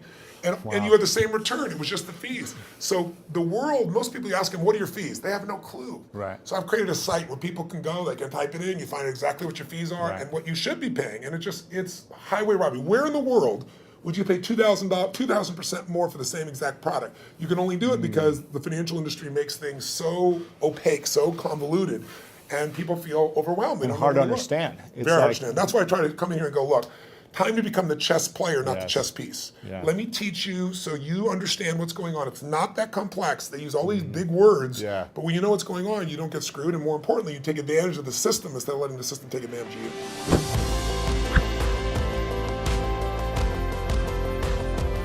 With all the tools you've learned and Yes. the wealth of information over 39 years, almost 4 Yeah. decades, Yeah. the strategies to break people through, to Yeah. help them overcome their challenges. Yeah. If you had to strip them all away, you can only use one strategy or Yeah. one thing to use. What would that be? I wouldn't. Okay. Part of why I'm effective is because I don't buy that. I'm always looking for more strategy, because one strategy will work with one person, not with another. But philosophically, I would say that the capacity to strengthen and increase your hunger is the one common denominator amongst the most successful people. Richard Branson's a good friend of mine, and Peter Guber, Steve Wynn, all these guys, they've never lost their hunger. Most people are hungry to achieve a certain amount, make a certain amount of money, and then they get comfortable and relax, or to get a certain level of fitness, and then they relax. But, Richard is as driven today as when he was 16 years old starting. I mean, he's like on fire, and he's 65 years old. Warren Buffett is 85 years old. He's as driven today as when, he began the journey, right? And so people that have that hunger, I believe intelligence, I love people that are wickedly smart. And I work to be wickedly smart by educating and training myself and so forth, and training my brain. But there's a lot of intelligent people can't fight their way out of a paper bag, right? Absolutely. Hunger is the ultimate driver, because if you're hungry, you can get the strategy, you can get the answer. If you can't model it, you can find it. So hunger, modeling would be maybe the next best skill, knowing that success leaves clues. Like, why reinvent the wheel? If someone took this plane, was Mickey's plane, who owns the Miami Heat and owns Carnival, right? I mean, you can learn so much from a man like Mickey. It'd blow your mind what this man has been able to do in his life. And so why would I go learn by trial and error and maybe take 10 or 20 years when I could learn from somebody in a few weeks or a few months or a few hours, something that could save me a decade? That's what it is. That's why I read 700 books in the first 7 years, because I was like, if somebody takes 10 years of their life, they pour it into a book, and I can read that in an hour or 2 or 3 or 4, why wouldn't I? So how does someone continue to stay hungry, or rediscover what they're hungry about? The best way is get around where it's better and things will hit you. Say it again. Get around where it's better and things will hit you. Who you spend time with is who you become. So, when I started coaching all these billionaires, there's a part of me that said, I'm as smart in certain areas as they are. I got to step my game up. It's not about the money. It's about, how can I take the invisible and make it visible? How can I find a way to add more value to other people to such an extent where economics are not a question whatsoever? And then I can take those economics and do even more where I'm not there. I look at money as portable power. I can leverage my money to do things for people even when I sleep. Now, I love doing these for people, and I work 18, 20-hour days still, but it's really nice to have the leverage of that as well. Sure.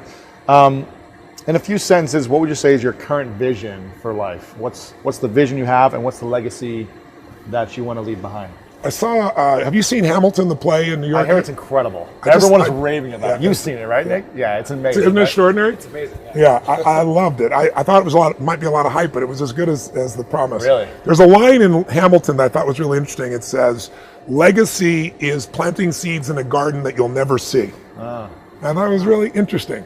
But so for me, What's the garden you want to create you'll never see? Yeah. For me, it's human lives. For me, I love, my life is about being a blessing in the lives of the people I meet. I hope that whoever decides to watch your video, I hope something here will strike them and they can say, I got to get in proximity, or I got to raise my standard, or I'm going to go master my damn money. I'm not going to dabble. I hope that it stimulates someone in a way where it becomes a blessing in their life. And my legacy is the lives that I've touched, and my legacy is the institutions that I'm building right now that when I'm gone will continue to touch people. My foundation, the work that I'm doing with mentoring with kids, the ability to touch another generation. But my heartfelt prayer every day is be a blessing. And it's interesting. Sometimes you're a blessing just by giving somebody a few moments, just by loving on them, just being with them. Sometimes you're being a blessing because you coach them or you intervene with them. You can be a blessing in so many ways, but that's my daily focus. And it's not what I'm going to build for the long term. It's really what am I going to do right now.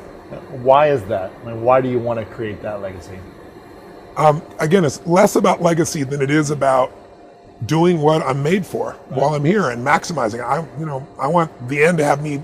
I want to be climbing the mountain when I die, not sliding. So to me, it's about growth and it's about giving. Those are the only things that fulfill human beings. I always tell people, if you want to be happy, it's one word: progress. If you can make progress, and if your progress is not only within yourself, but it's actually doing something of value for more than yourself, you're going to be a damn fulfilled person. Yeah. How do you stay grounded in your personal and intimate relationships when everyone wants a piece of you? You sell out events, 10, 20, 30,000 people come to your conferences, pay tens of thousands of dollars. Everyone wants to interview you. You're coaching presidents, billionaires, world-class athletes. They call you, they want you to help them break through the next level. How do you stay grounded in your marriage or with your kids or with, friends? Yeah.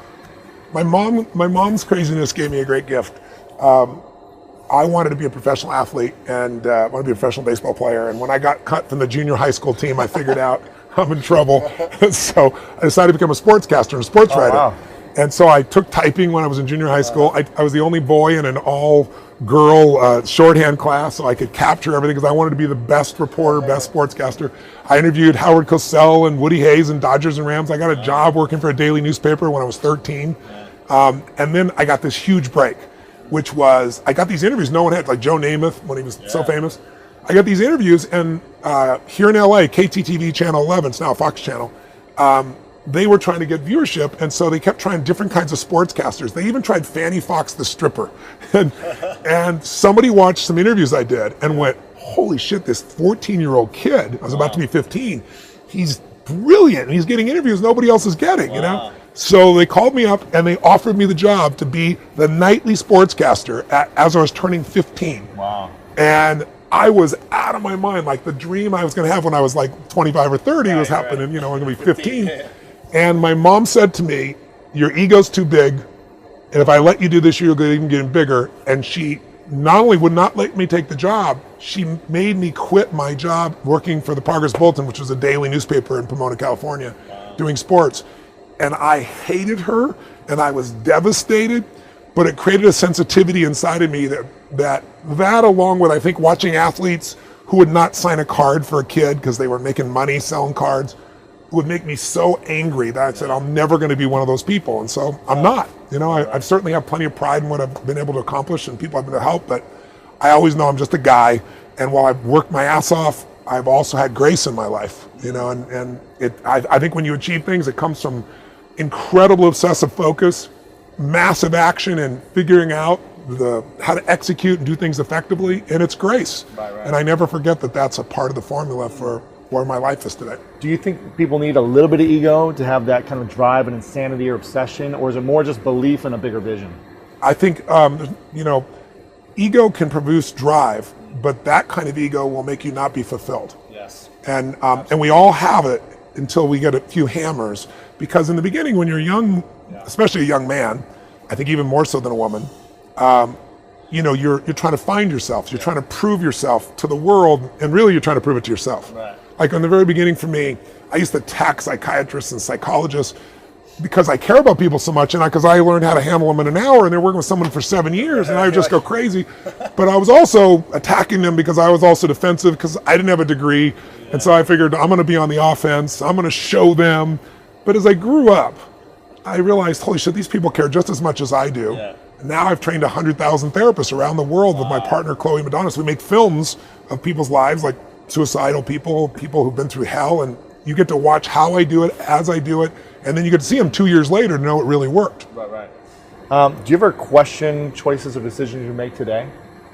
And does everything you touch turn into what you want it to be? No, of course not. No? No. Failure is part of life. I mean, the difference for me, though, is I look at failure as a stepping stone to success. It's a speed bump.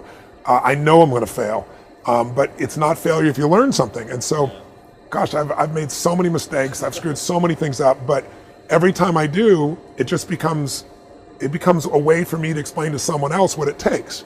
You know, it's like, here's what I've done. I think I have the ability to influence people because I talk about my failures. I talk about all the things that messed me up, but I show people that I didn't let it stop me, and you don't let it stop you. And I think that's really the secret in that area. And if everything you touch was successful, you First, probably won't be able to relate to people as much. No, you'll be relate, and also it's be total bullshit, Right. and everyone knows it's bullshit.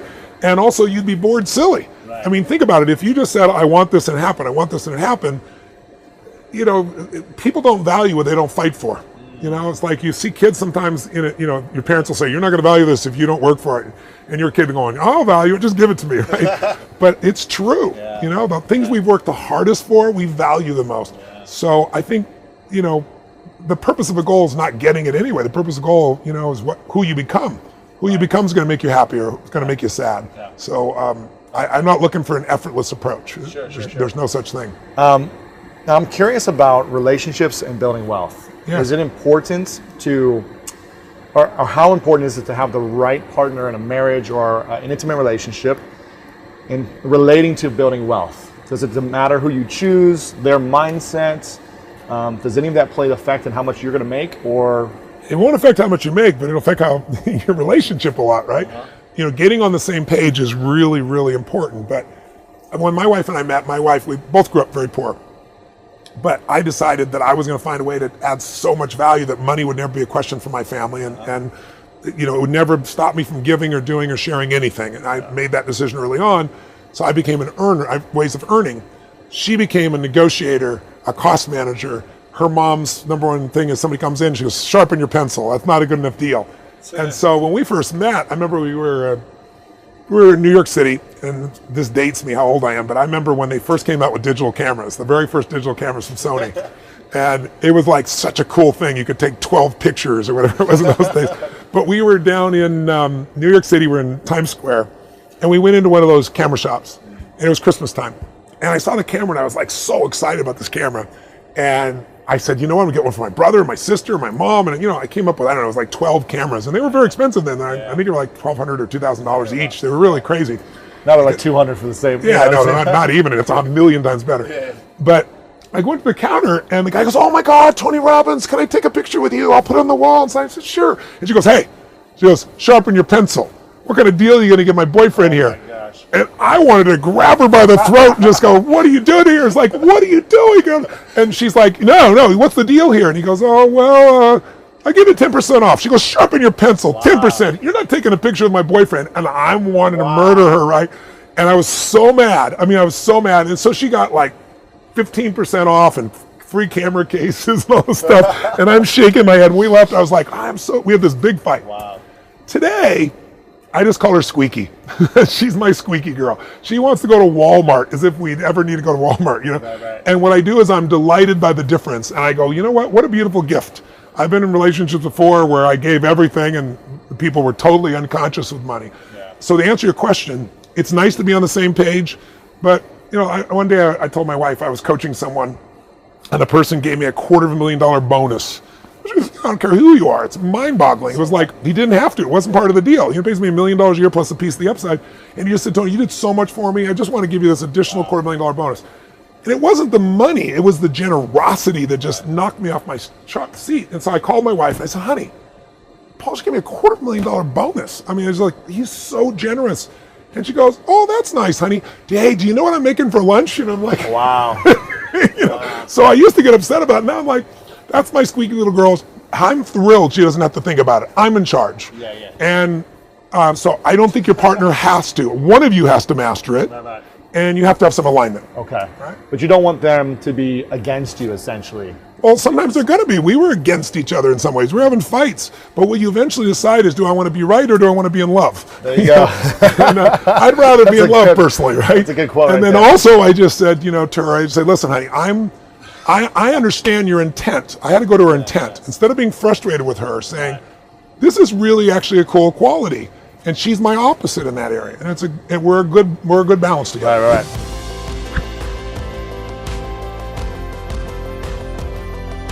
Now, I want to ask you how you personally handle a breakdown. Because I've been to your workshop, and incredible experience. Thank you. And you teach people how to overcome their fears and how to handle breakdowns, but how do you personally deal with it? And do you even have any breakdowns? Yeah, they sent me a list of questions you had just to kind of give me a peek. That was one of the questions, and I was like, it's interesting.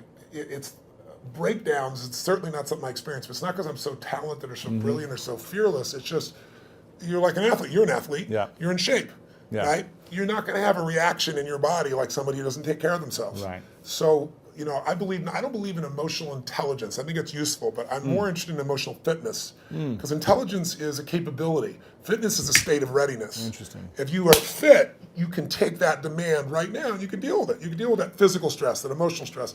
Same thing's true with psychological fitness, emotional fitness, right? So I'm pretty fit, and part of that is not because I'm so smart. Part of it is that I've taught this for decades. I remember I had a woman who came to one of my seminars in her, early 80s probably, and she would run in this room, 10,000 people. I think it was, she went a couple of 10,000 person events, and she would get in this front row and fight her way through there.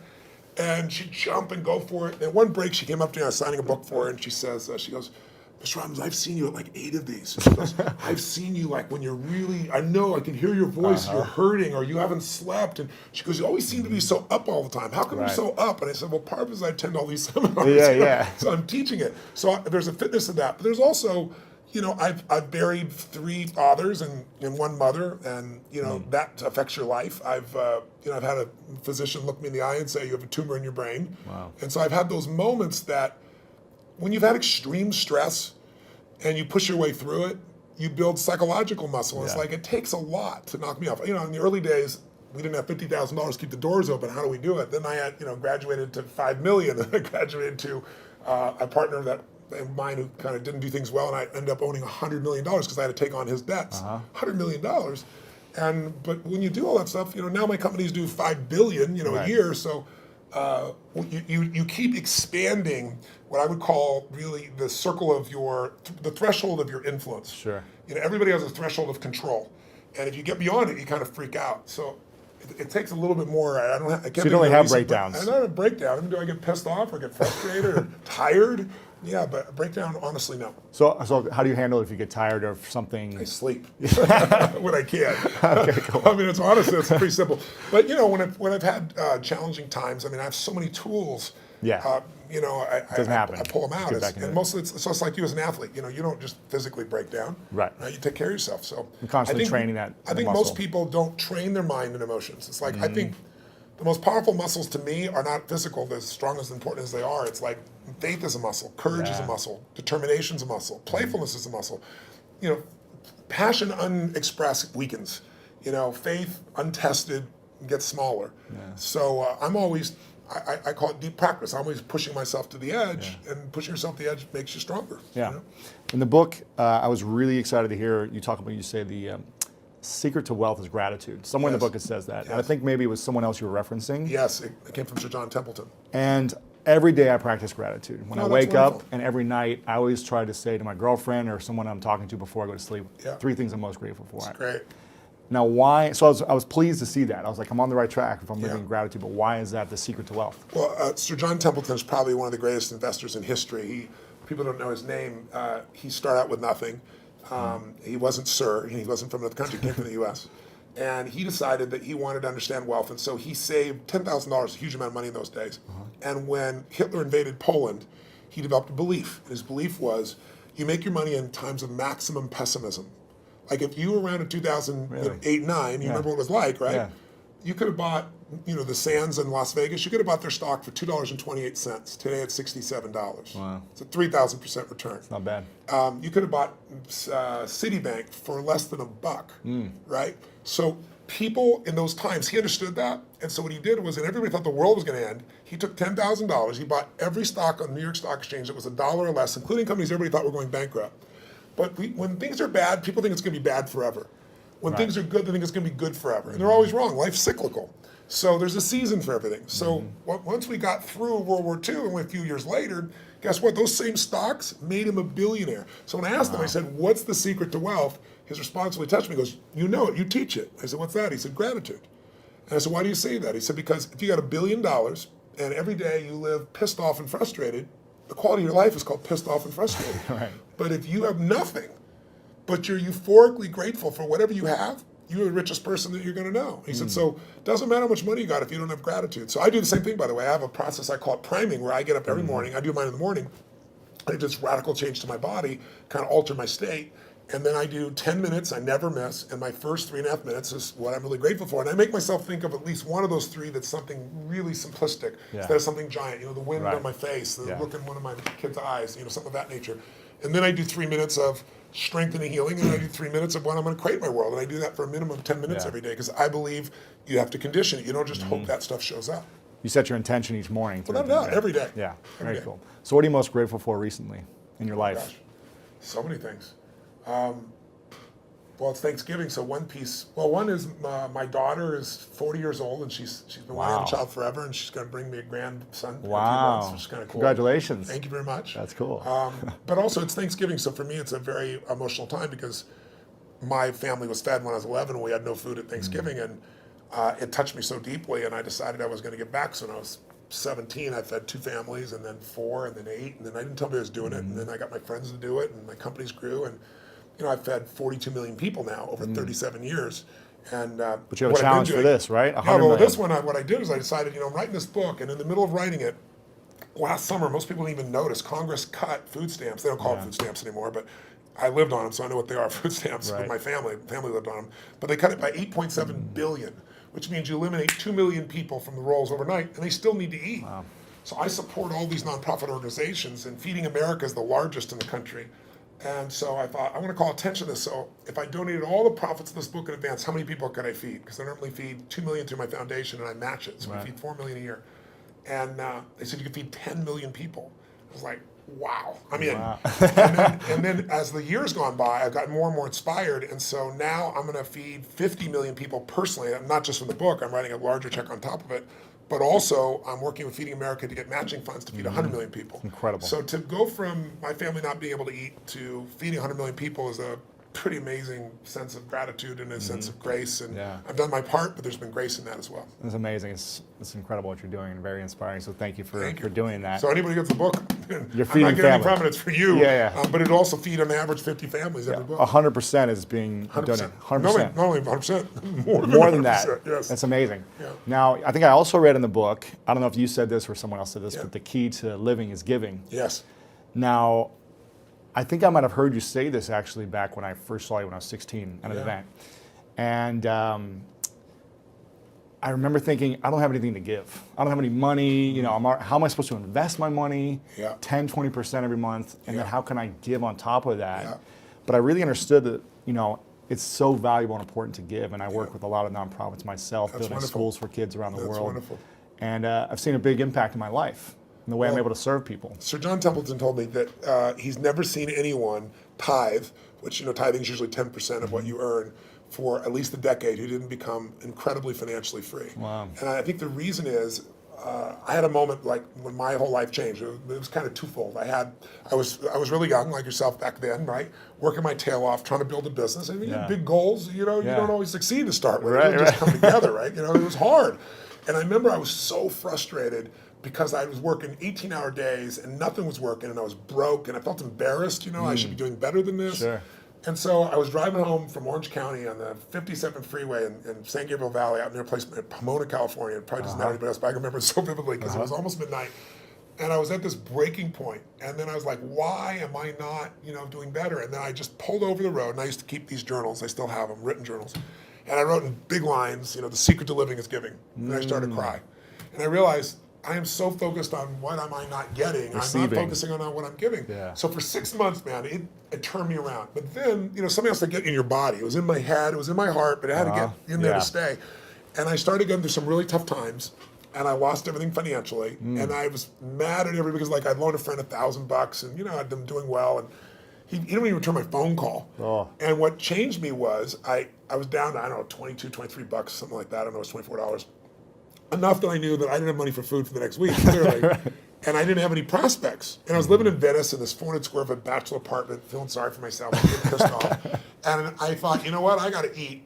So I'm not going to drive my car because I'm not going to spend the gas. I'm not going to pay for parking. Sure. I'm going to go to an all-you-can-eat place and load up for the winter, right? So I can get more, like one meal a day. Right. And so there's a place called Marina del Rey, not far from Venice. And it's a beautiful community, and it's right on the water. And there's a place called El Chorrito. It's still there. It's a little restaurant. It had taco bar and all that kind of stuff. So I walked there for the 3 miles, and I go, okay, I'm going to go and load up. And it was all about myself and getting through this. And this woman walked through the door, actually a very attractive lady. That's probably why I caught my attention. And I'm waiting to see who her boyfriend is, and there's nobody up there. There's a little guy down here. It was obviously her son. And he's wearing this 3-piece suit, a little vest. He opens the door for her. He pulls out the chair for her. And it was just, he stared into his mother's eyes. I mean, it was just pierced into her eyes. I don't know what it was, but something about him was just so moving. He was such a sweet, caring, loving young man to his mother that moved me. So I paid for my meal. I don't know what was left, 17, 18 bucks. Put it back in my pocket, what was left. Walked up to this young man, introduced myself, and I said, hi, I don't remember his name. I think he said his name was Ronnie. And I said, Ronnie, I said, you're a class actor. I saw how you opened the door for your lady. I saw how you held out the chair for your lady. He goes, she's my mom. I said, that's even more classy. Right. And I said, so cool that you're taking her out to lunch like this. And he goes, well, I'm not really taking her lunch because I'm just 11 and I don't have a job, Right. I said, yes, you are. And I had no plan. I just reached in my pocket, took all the money I had, changed dollar bills, and threw it right there in front of him. He looked at me like this. He goes, I can't take that. I said, sure you can. He said, well, why? I said, because I'm bigger than you are. Right? And he got this big grin on his face. His eyes got this big. And I just shook his hand. I didn't even look at his mom. And I just walked out the door. But the reason I tell you the story is I had no car. I had no money. I was euphoric. I was like flying home. I mean, it was like, I probably looked like an idiot, probably skipping or something. I mean, I was just, and what I felt was, I should have been like, what the hell did you just do? I have no meal, or I wasn't going to eat. Right. I went home that night, I laid out a plan, and the plan was going to take me, 10 days, 2 weeks. So I thought, well, people fast for a week. I could fast for a week, that type of thing. And I was this great mindset about it. And I woke up the next morning, and I get the old regular snail mail shows up. And it's this guy I've called a zillion times who wouldn't return my call. I open it up, there's a check, $1,000 plus interest and an apology. Wow. So I'm sitting there and I started to cry, honestly, and I was just like, why did this happen, And I don't know if it's true, but I decided that day this happened because I did the right thing. Because I didn't have a plan, it wasn't a strategy. I just felt this little soul beside me, and I knew it was right, and I did it. And I didn't do it because I thought I could or I couldn't. I didn't even think about it. And that's the day I became a wealthy man, because I didn't have any money. But scarcity left my body. And I had plenty of ups and downs since that time in various times in my life. But I never went back to that, oh my God, how's it going to happen? Yeah. It's like breathing. Do you stop and say, God, is there going to be any air before you take a breath? You know it's going to be there. Right. You don't run your life by that aspect. And so that to me is what it's about, is showing people, if you won't give a dime out of a dollar, don't bullshit yourself. You'll never give $1 million out of 10 million or 10 million out of 100 million. It's just not going to happen. Right. But if you can do that now, you don't ever get beyond scarcity. You start behind it. You make a decision to get beyond it. So how does someone, when they're living in scarcity, they're living in fear, and it's like this emotional feeling, it's in your body, like you say, when you're like, I can't even pay for my meal, how am I going to start giving? What are some things that people can do to start overcoming that mindset, or start strengthening it or shifting it? I can tell you a couple things. I'll tell you what I did when I was first on my own. I got my mom kicked my dad out when I was 17. She's a very powerful woman. I have 4 fathers, so they all learned how to get the boot. She thought I was on his side, so she kicked me out next. I was 17. She chased me out with a knife. She wouldn't have hurt me, but I wasn't going back in the room. Wow. And so I had to figure out what to do. And I didn't have a place to stay, and I ended up staying in somebody's laundry room for a while, and then I started reading and feeding my mind, and then I developed this little system, and the system was really simple, and I tell people now, as I say, number one, every single day, you got to feed and strengthen your mind. Until you do that, you're always going to be in fear. Because fear is automatic. The human brain is designed for survival. It's not designed for success. Your brain is not designed to make you happy. That's your job. Right. And the only way you're going to do it is if you feed your mind, because otherwise, weeds grow automatically. My coach, my mentor, Jim Rohn, used to tell me, so Tony, every day you got to stand guard at the door of your mind. You got to watch what's going in, because if you're not careful, stuff will go in. And he said, and all the times it's somebody who cares about you. He said, if your family. if your worst enemy puts sugar in your coffee, he said, what happens? I said, you got sweet coffee. He goes, what if your best friend by accident, or your family, don't mean to, they drop one drop of strychnine in your coffee, you're dead. He said, so life's sugar and strychnine and watch your coffee, right? Right. So every day I decided, I'm old enough, honestly, there was no internet those days. I'm pretty ancient. I used to go to the library because it's the only place you go. And I'd read biographies. I'd read people's lives, and it'd make me go, wait a second. As bad as I think it is, the greatest people in the world had it worse. Sure. So there's something here. So you feed your mind. Jim Rohn used to say to me, skip a meal, but don't skip reading. He said, read 30 minutes a day. I don't give a damn what it is. And today, I don't mean internet crap. I mean, read something, a biography, read something that's a strategy, read something that's going to change your life. And the second thing I tell people is feeding your mind's great, but you got to also strengthen your body. And you do that as an athlete naturally. I learned to do that because fear is physical, right? You know where you feel it. And if you go work out, if you go lift, if you go run, even if you're out of shape, you just go for an intense walk, that experience alone changes your life. Every day of my life, the first thing I do before I do my priming, if I'm at one of my homes, I jump in some hot water for fun, and then I jump in freezing water. And I have, a river, in one of my homes in Sun Valley, and I've got cold plunges everywhere else. So I go in 57-degree water, boom. And what it does is it's teaching my brain, I tell my brain what to do, and it does it. It doesn't feel like it, doesn't want to do it, and every cell in your body is alive, right? So it doesn't have to be 2 hours worth of something. It can be something you do for 30 seconds, but it's training your body to be strong, because a strong body creates a strong mind and vice versa. Yeah. The third thing I tell people is find a role model. It seems impossible until you see somebody who's done it. So, Ray Dalio is one of the greatest investors in history. The guy was a caddy, right? His dad was a jazz musician. His mom was a homemaker. He's worth $14 billion. He found someone to mentor him. He found multiple people to model. Right. You don't always find a mentor, but you find somebody you can model. And when you start seeing that somebody else can do it, and you see they really did, you start to believe, you start to get certainty. And then the fourth thing I tell people is it's massive action and constantly change your approach. And then it's find somebody worse off than you are and help them. Because when you do that, it gets you out of yourself. And that's what I really have people do. That's what we do at Thanksgiving. We have our basket brigade where 2 million people get fed. Amazing. Not the one I do, the one that I get people to do. And it's amazing. People go in there and they see, my God, I thought my life was tough, but look at this person's life. It makes you appreciative. It puts life in perspective. But I wanted to ask first what the difference is between someone who is financially rich and someone who's financially poor. What's the difference? Well, there's lots of differences, but I'd say the first one is someone who is financially rich is an owner. They're not a consumer. They're a consumer also. But when somebody is poor, they're a consumer.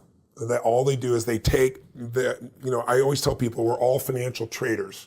A lot of people say, I'm not a financial trader. Yes, you are. You're trading time for money. And that's the worst trade you can ever make in your life. Somebody who's wealthy has made money their slave. They're no longer the slave to money. And the way they do that is they figured out how to become an owner. And the way you do that in the most simplistic way, I even taught it in my first book, was you have to decide there's a percentage of money that you're going to keep forever. You're not going to give it to Kate Spade or Ferrari or anybody else. You can do that too. But there's a percentage of that income that never will be touched, that you will grow and compound and will provide income the rest of your life so you don't have to work. Now, when I was growing up, everybody's goal was get rich enough so you never have to work. Now, all my friends are 15, 18 years my senior. People like Steve Wynn and most of Las Vegas, he's 74. Warren Buffett's 85. Peter Guber, one of my dearest friends in the world, owns the Golden State Warriors, the LA Dodgers. We're partners in the LAFC football team in LA. Brilliant guy, 74 years old. And they're all working harder now than they ever were, and they don't have to work. So the goal is make enough money so you don't have to work, and then you'll do what you love and you'll pour your time and energy into it. But you have to make that decision. It's the first most important decision is I'm going to become an owner of American business.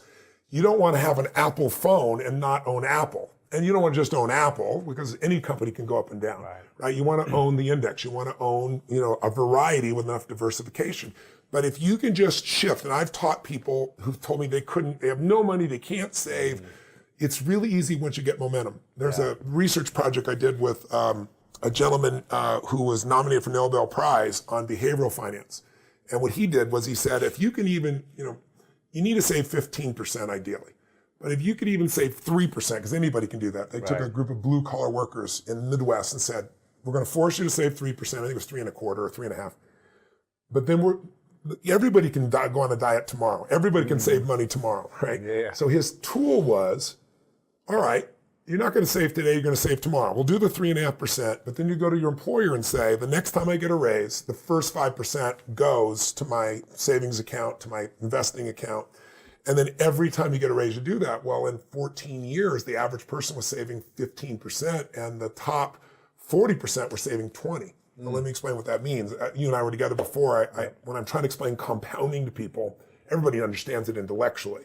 But when I ask some of the richest people in the world, what are most investors failing to do? And they all say they're not tapping the power of compounding. So if you're in a situation where, as an example, let's take you've got $100,000 that you've saved, you're 35 years old, and you put it in the market and just leave it there and never add anything to it. If you leave it in the market and you're only being charged 1% in fees, at retirement 35 years later, you got $762,000 from that 100. Never added a dime. It grew that much. Wow. But if you pay 3% in fees, which is the average most people are paying, when you ask people what they're paying, they don't know, or they say 1%. Because when you hear about it, fees, let's say a mutual fund fee, you'll always hear 1%. That's the expense ratio. There are 17 other fees. So every 1% you overpay, 1% is the average. But if you pay 2 or 3, and the average mutual fund is 3.12, sounds like nothing, 1 or 2%. But every 1% you overpay because of compounding means you lose a decade of income. So the person who paid 1% has $762,000. The person who paid 3% has $452,000, and they own the same stocks. It's just fees. So while we compound our interest, we also compound fees. So if you could save 3% and build it to 5, 10, 15, or you start with 10 or 15 and eventually get to 20, the best example I can give your viewers is that there's a gentleman who worked for UPS who literally never made more than $14,000 a year. You heard about him in the book. And when he retired, he had $70 million. Crazy. And he gave away $35 million while he was alive. And the reason was a friend of his set him aside and said, look, I'm going to make you rich. He goes, I'm never going to be rich. I make 14 grand a year. He goes, I'm going to make you rich. I'm going to make you rich later in life, and I'm going to do it by a 20% tax to your business. And he goes, I make $14,000 a year. I can't live on 20% less. And his friend said to him, if the IRS came and said a 20% more tax, you'd scream, you'd yell, and you'd pay it. And he said, but we're going to pay it for you. And that 20% compounded generated $70 million. So for the people that are at home, the sooner you start, the better off you are, because compounding does it. I've got an example in the book of a guy that starts at 19. He puts aside $300 a month. He stops at 27. So he does it for 8 years. He only puts in, I think it was $35,000. Yep. But it's $1 million by leaving it in the market when he turned 65 and he stopped at 28. He has a best friend that starts at 28, invests his entire life, puts in $180,000, and he has less money at the end. The sooner you start, the better you are. Yeah. So many questions I want to ask. I don't dominate you fast. So many I want to ask. So is there a way to be financially free just by saying I'm going to earn more every year as opposed to investing every year? Can you do it without investing at all, or do you have to invest?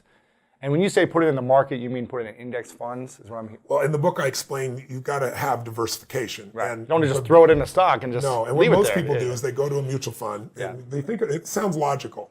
I'm no good at this. This is not my skill, a person says. You go to a professional who runs a mutual fund. What do? They figure out a series of investments to make. They put it in the fund and they do it for you. And you think, well, gosh, they're smarter than I am. They'll do well. You assume that, but the truth is they charge so much that even if they did have an advantage, they lose it. I interviewed David Swenson, who's the head of chief investment officer at Yale. It took Yale 200 years to get $1 billion that they saved. He turned it into $25 billion in 2 decades. Wow. It's unheard of. He's the greatest institutional investor of all time. And one of the things that he told me, he said, Tony, you just got to understand something. He said, you're never going to earn your way to wealth. He said, how many people have you seen, movie stars, actors, athletes? The other day, 50 Cent just went broke, right? He made $100 million on vitamin water alone. Somebody gave him a tip, and he had half a billion dollars, and he's broke, completely broke. Mike Tyson made $500 million and went broke. Yeah. You can understand that a little bit. Yeah, I think it's 78% of NFL players go bankrupt 2 years after they retire. Correct. And the average lifespan of an NFL player is 3.5 years. So these guys work their whole life. They go through these rough injuries, and they don't know how to invest. So Yeah. the answer is, you can make a fortune. Elton John didn't go bankrupt because it's different rules in England, but he got in trouble. Who I just saw the other day is, what's his name? The Pirates of the Caribbean. What's his name? Johnny Depp? Johnny Depp. Yeah. Johnny Depp's going bankrupt right now. Really? Johnny Depp. He's making like 20, 30 million a year. Yeah, Johnny Depp was worth $700 million, $750 million. He's on the verge of bankruptcy right now, can't pay his bills.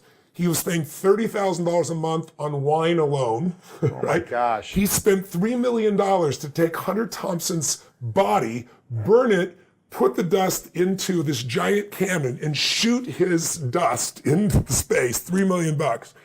It doesn't matter how much money you earn, you can always get rid of it or lose it. Buy an island and watch how quick it disappears. Yeah, right? exactly. So what I show people is, what you really want to do is create an income for life without working. The goal, if you own a business, and I would assume a lot of your viewers are business owners or getting started in business, no matter how good you are in business, think about this. The one universal rule that idiots in finance know is diversification. It's the only free lunch. You've got to diversify. Because if you put all your eggs in one basket, no matter how good the basket is, one day that real estate market, that stock market, that bond market, that collectibles market, whatever you invest in, Ray Dalio showed me statistically, it'll drop 50 to 70% on a day.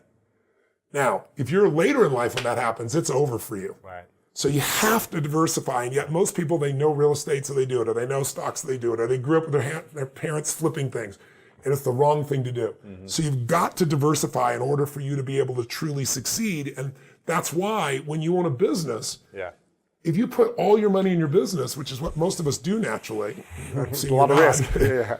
You put all your eggs in one basket, and there's things that can happen. I mean, you know, let's say you spent 20 years and you figured out how to put together the ultimate map, you know, and you remember Garmin came out with this thing called the TomTom. I don't know if you remember, you used to put on your, are you old enough to remember that? You used to put on your phone? Or you used to put on your dash?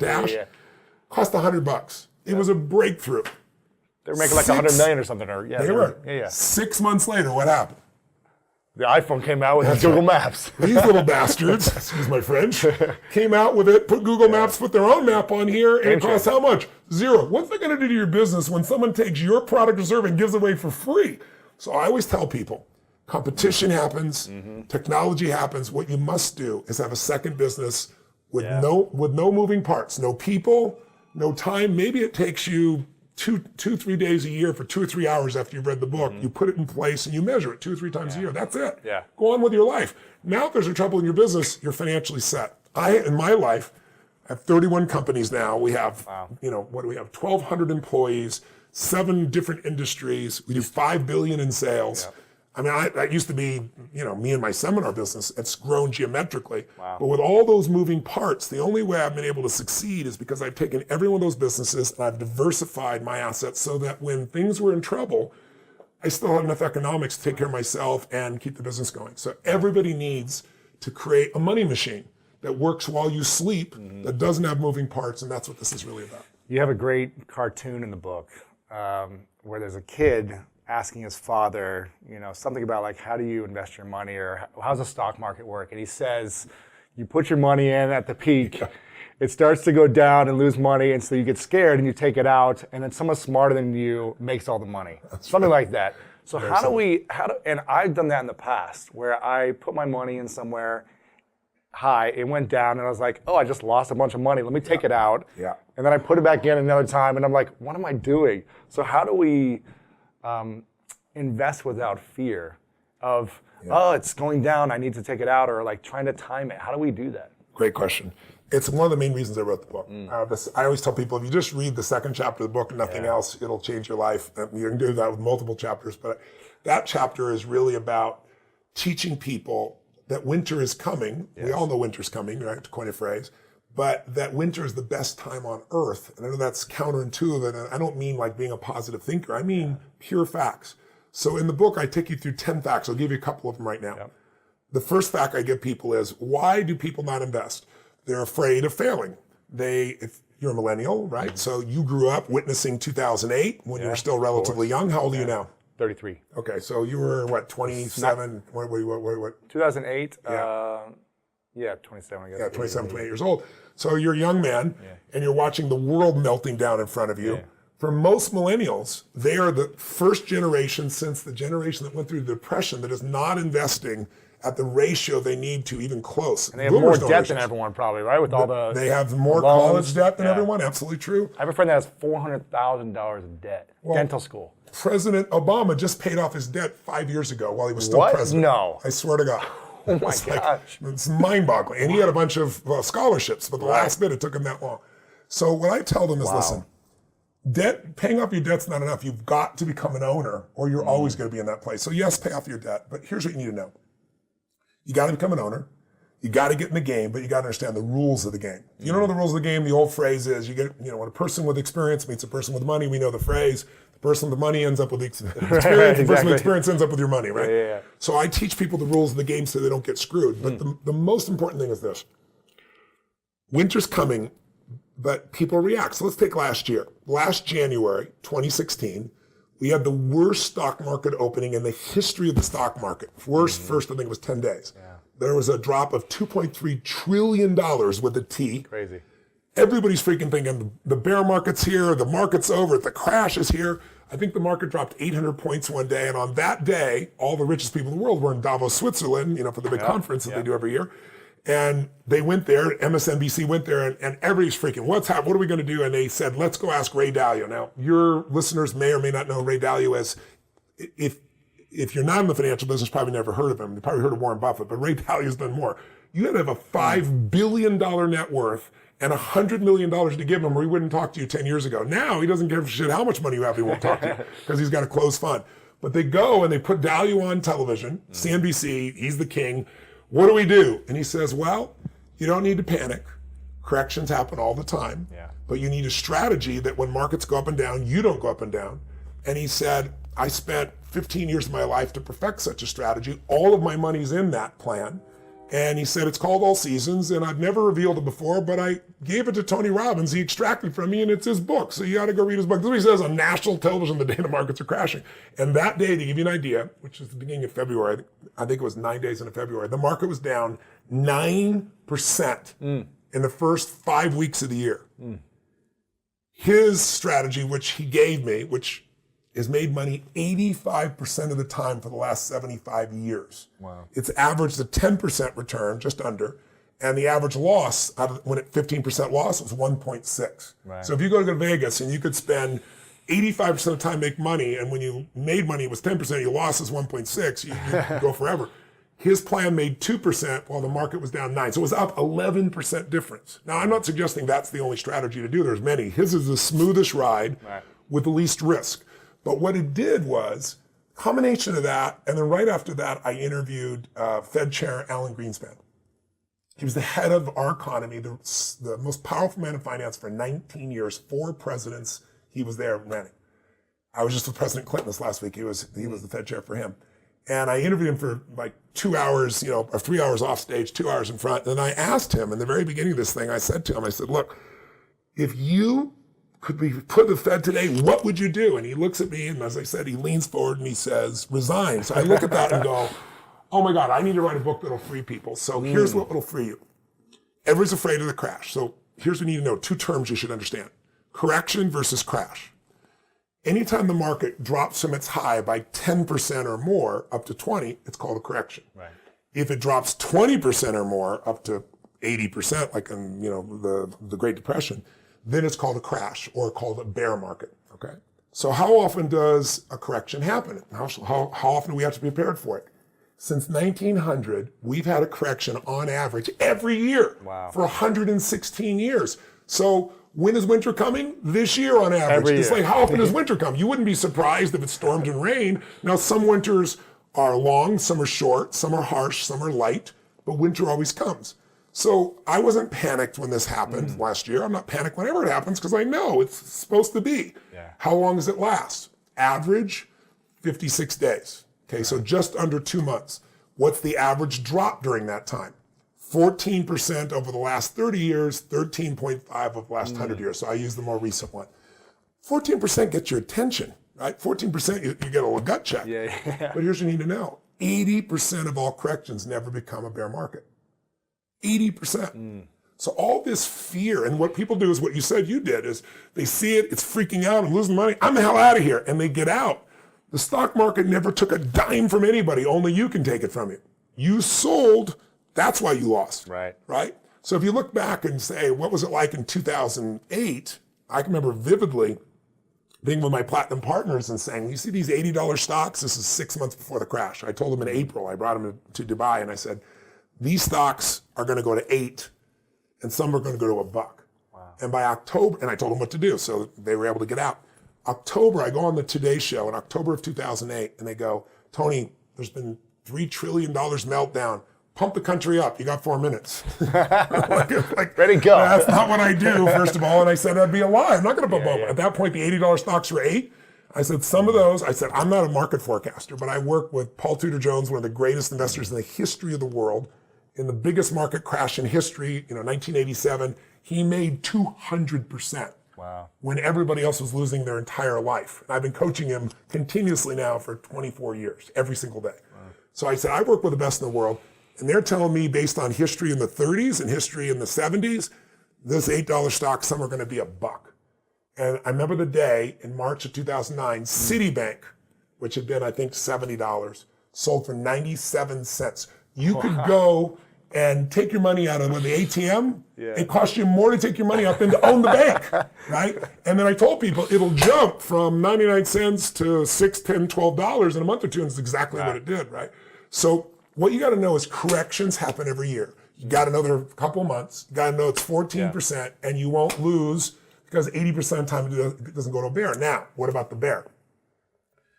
The bear market, it happens, to give you an idea, in the last 100 years, every 3 to 5 years. You've gone 8 without one. We're way overdue. Yeah. So in modern years, last 30 years, it's about every 5 years. The average length of a bear is 1 year. The average drop is 33%. Wow. A third of those drops go 40% or above. That, I don't care how well prepared you are, that's a scary thing. Yeah.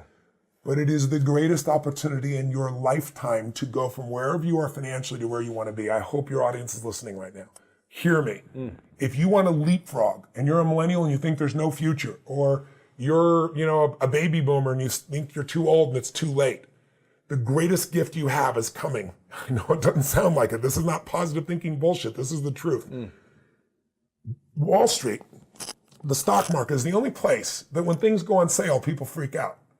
If I said, you like Ferraris? Sure. If I said to you, Ferraris go on sale for 50% off. Awesome. But when I tell you Apple's on sale for 50% off, you go, oh, what am I going to do here? What's wrong? The whole world's coming to an end. If you think about it, how old are you? 33. 33. So let's assume if you were 35 and you lived to 85, you got 50, 52 years ahead of you. That means you have 52 more corrections to live through. Right. That means you're probably in those 50 years going to have 10 more bear markets to live through. If you're going to have a gut checks every time or you're going to leave out of it, right. If you didn't participate because you thought, oh, the market's too volatile, I can't trust it, all that stuff, you missed 250% return in the last 8 years. I mean, you've missed out on everything while you're waiting for things to be better. And if you won't do it when it's like this, when it crashes, you're not going to get in. Sure. So here's the good news about the bear. The good news about the bear, average ones a year. Could be longer, but that's the average. Could be shorter. But here's what's cool. Every single bear market in the history of the United States has led to a bull market. Meaning right afterwards. So 2008, this plummeting, what happened in 2009? Up 67% in a year. I can show you every single bear market, and the next year when it comes out, it's this explosion. Now that's not true in every market in the world. It's true for 2 centuries in the United States. Wow. So that's why Warren Buffett says, I want to be greedy when people are afraid. And I want to be afraid when people are greedy. If you remember 2008, he was telling everybody, buy. He was having the time of his life. Buy, everything's on sale. So what you have to do to become unshakable is turn, the metaphor I use is turn the snake into the rope. Meaning, we all know the story. It's the middle of the night. You're walking through the yard or someplace and you see a snake and you're freaked out. You pull back. You come in the morning and it's a rope. Once you know it's a rope, you're never afraid again. Yeah. I want to take for people investing and show them how to turn that snake into the rope it really is. And I'll tell you one final stat on all this. People always say, and you started bringing up timing. How do I time it? Like right now, things are too expensive. I want to wait. People have been saying that for 8 years. Is there going to be a correction? Yes. But when it corrects, You want to invest again. You'll get dollar cost averaging. If you paid a little too much here, you'll paying less here. It'll bring the average price to a reasonable place. It's going to allow you to succeed. But here's what people need to know about timing. If you are not in the market, it's the most dangerous thing. This is so counterintuitive, so I hope your audience is listening. Let me show you. There's two different research projects. One was done by JP Morgan. I just spoke for them the other day at their Alternative Investments Conference. And to be in the room, there are 400 people. You have to have $1 billion network to get in the room. Crazy. It was mind-boggling, right? So JP Morgan did a study, and also Schwab did a separate study, 20-year studies. In the last 20 years, to give you an idea, the average S&P 500, that index, has produced 8.2%. Over 30 years, it was 10.28. But in the last 20 years, a little bit less. Still great. You double your money, roughly you're in a position where you double the money a little more than every, what is it now, 7.2, so it'd be like a little more in 10 years. But here's what they found out.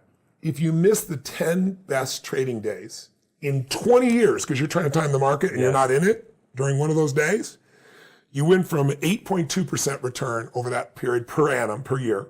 It dropped down almost half, 4.5. What are the chances of you knowing the best 10 days to trade in 20 years?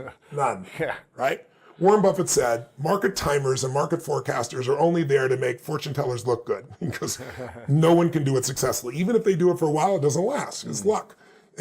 Jack Bogle told me, who started Vanguard, $3 trillion company. Wow. He said, we took gorillas, 1,000 in a room, and had them flip coins. And we said how many times they got heads, how many got tails. Just gorillas flipping them randomly. And he said one gorilla in that set of those turns flipped heads 21 times in a row. Now, when you look at that and see all these gorillas doing it, you look out and say, what a lucky gorilla. He said, but in the hedge fund industry and the mutual fund industry, when somebody does 10 in a row, you go, what a brilliant investor. Right, what a genius. And it's just averages and luck at that time. That's it, yeah. In fact, he showed me that 96% of all mutual funds fail to match the market over a 10-year period of time. Only 4% make it, and they're constantly changing. Crazy. So the statistic I want people to know is, if you miss the 20 best trading days in the last 20 years, just 20 days in 20 years, one day a year in 20 years, and you're wrong on timing. Your 8.2 doesn't drop to 4.5, it drops to 2%. You might as well have been owning a bond. Have no have no risk. Right.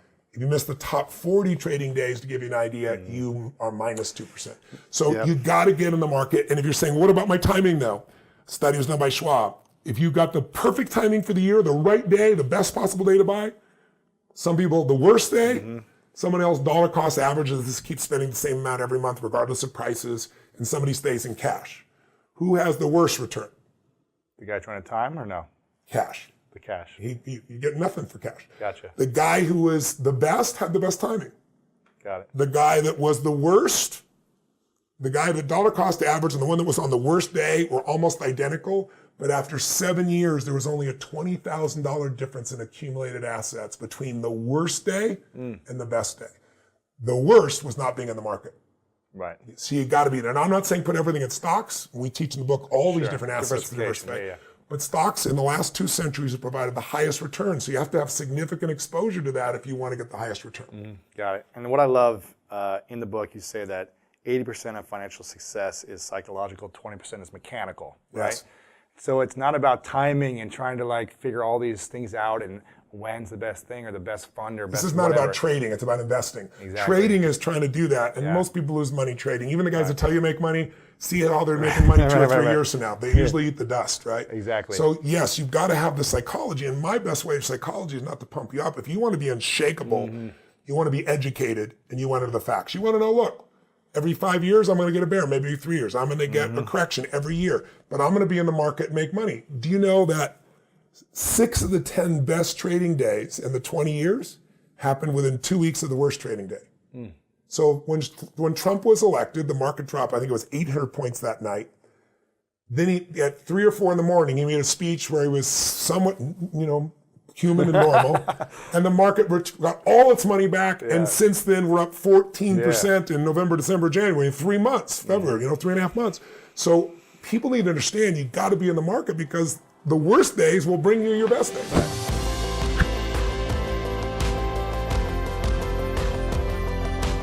Now, I went to India last year, and I went to One World Academy. That's great. Connected with Christian G and Preeta G, good friend. the whole team.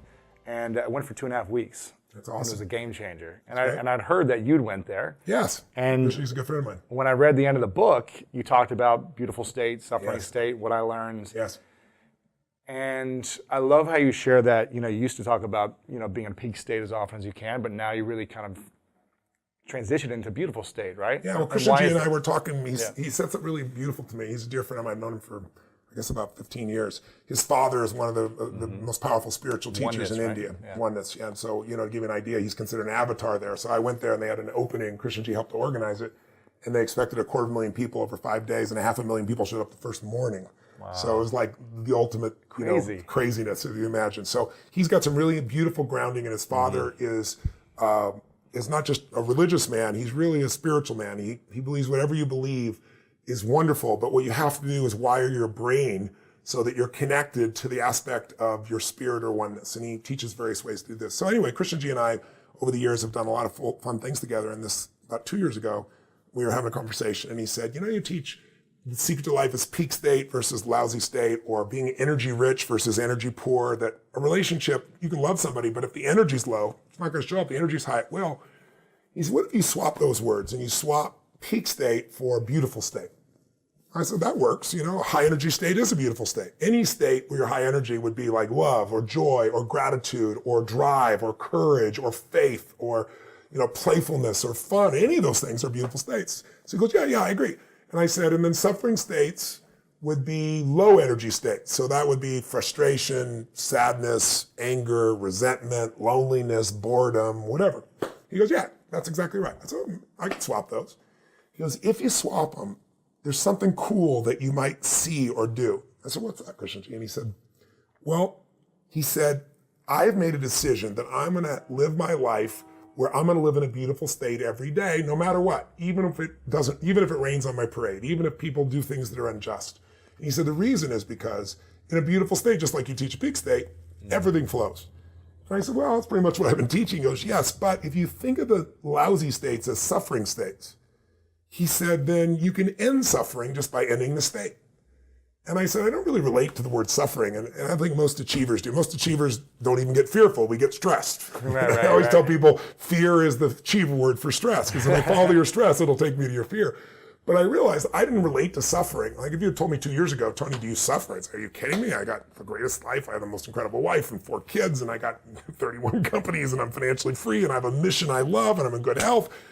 And that would all be honest. I wouldn't have been dishonest about it. But what really helped me out of that conversation, I left there and I went, well, where do I suffer? And I realized frustration is suffering, and I get frustrated. Yeah. I get concerned. I get pissed off. I get, worried sometimes. I get these feelings. And so what I decided to do was, just really create a 90-second rule for myself where I would end suffering as it arises. Because anybody tells you you're going to end suffering is full of crap. The reason is your brain is a 2 million-year-old brain, and it's not designed to make you happy. It's designed to make you survive. But there's no saber-toothed tiger for you to react to anymore. So now we worry about what are people thinking of us? Do I have enough money? Right. And in this country, in America, if you are in utter poverty, and I hate poverty, I feed 100 million people a year, so I'm not sitting on the sidelines. But if you make the worst and the least amount of money in this country and you're in total poverty, you're in the 1% of earners on the earth.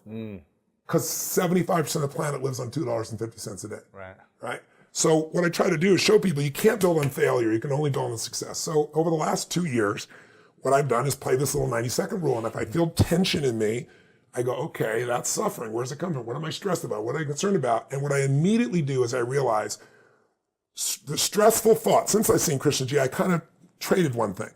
What I really do now is I dig in and I notice that the only time you have stress or suffer is when you believe a stressful thought.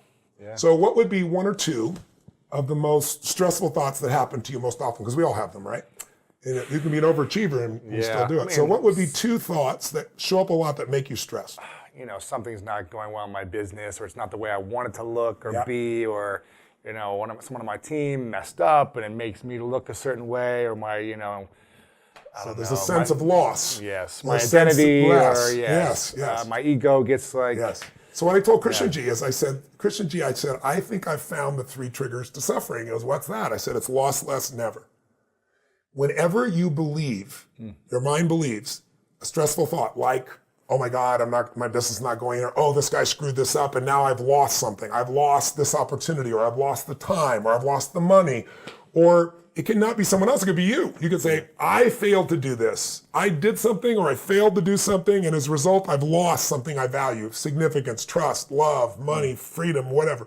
Or you said something or did something or failed to do something, or I failed to do something or say something, and I feel like I have less love or less money or less freedom. Less will make you suffer. The one that's worse is never. If you start believing that because she said that or she did that, or because I failed to do this or I said that, I'll never have love again. I'll never be wealthy. I'll never be free. Once you believe that shit, it's true, because you won't initiate, you won't solve it, you won't create it.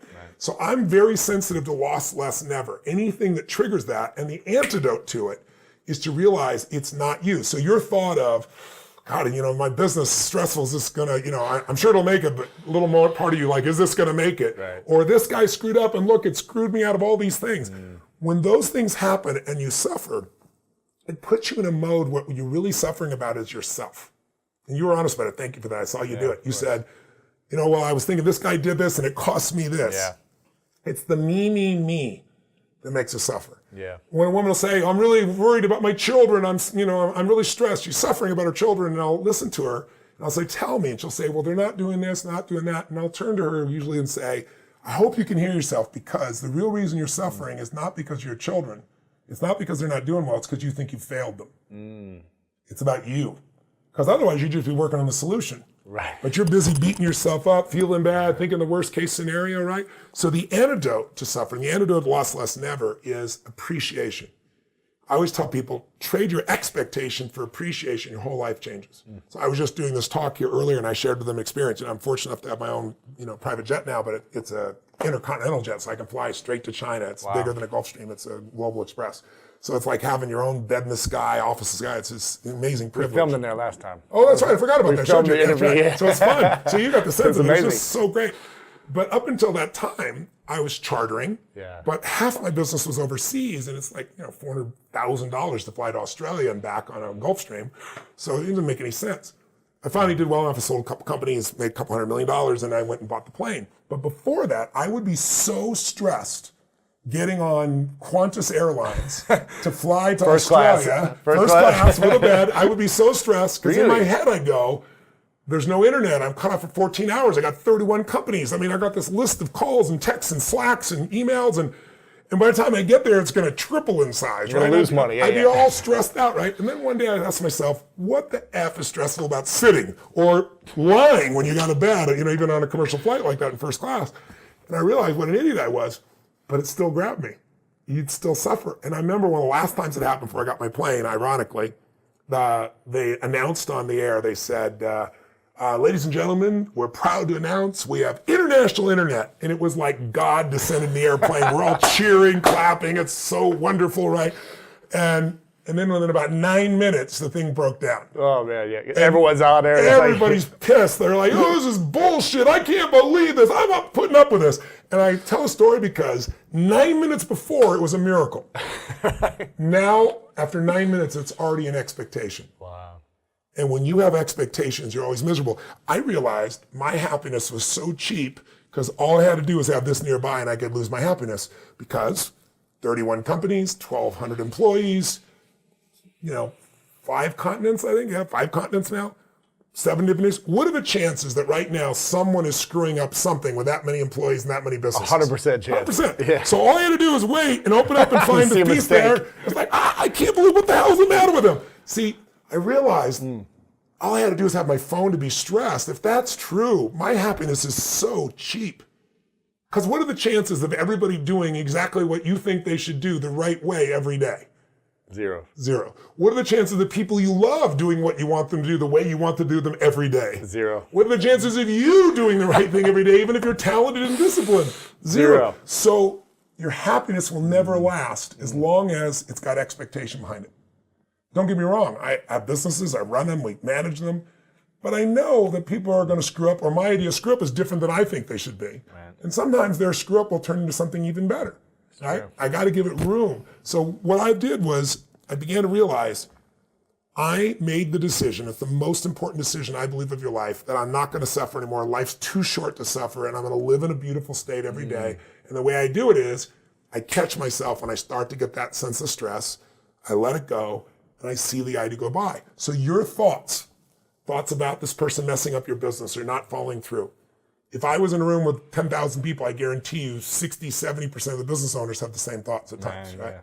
I ask people all the time, tell me your most stressful thought. Oh, I'm worried about my children, this may happen. How many people have had that thought? Everybody. I might not make it financially, blah, blah, blah. How many have had that? Everybody. My point is, it's not your thought. It's the mind, not your mind. When you think it's your mind, you identify with it, and you can't separate from yourself. Right. But when you realize these thoughts have been around for millions of years, and I'm just thinking the same thought that so many people have thought before. Like, how many people have ever thought, I'm going to kill this son of a bitch? Now, you didn't do it because you didn't believe you're really going to kill them. But you felt it. You said it. You were there, right? So we all have thoughts.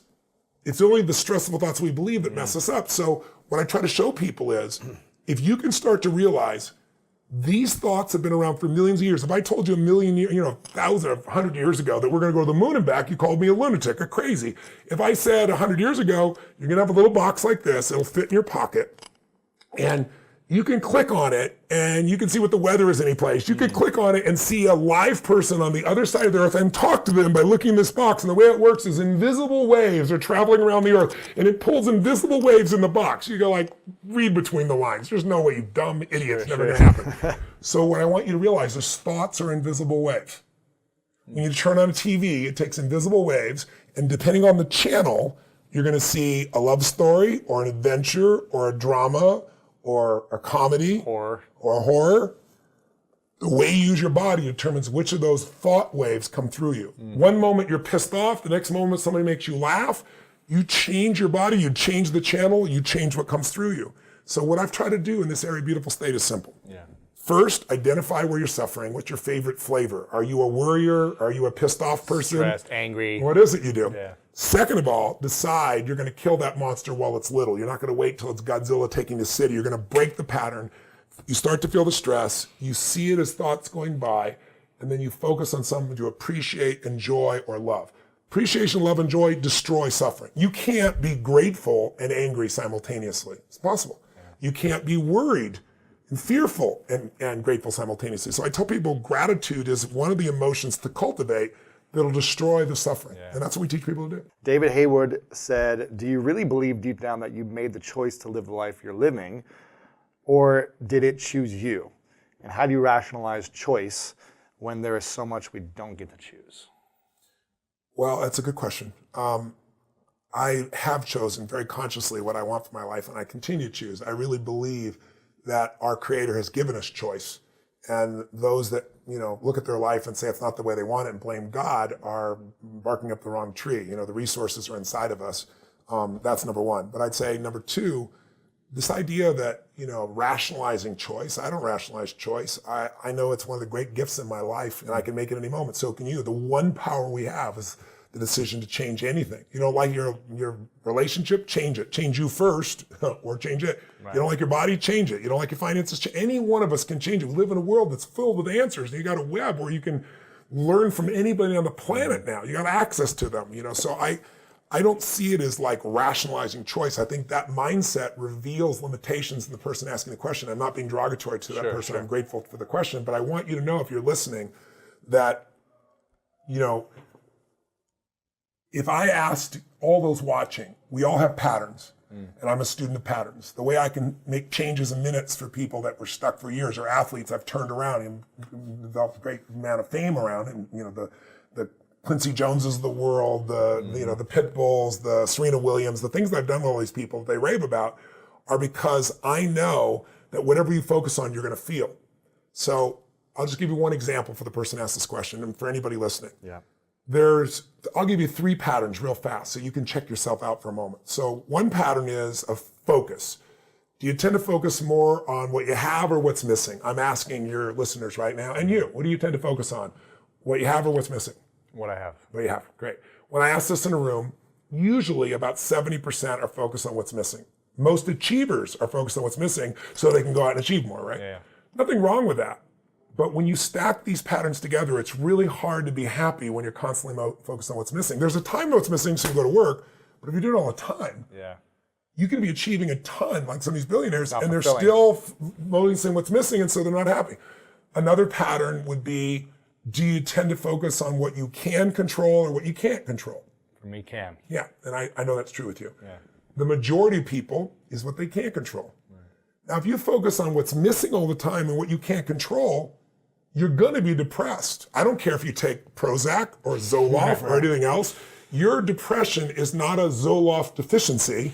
It is the fact that you were doing something in your mind that is producing that depression. And if you constantly focus on what's missing and what you can't control, and let's add a third one, do you tend to focus more on things in the past, the present, or the future?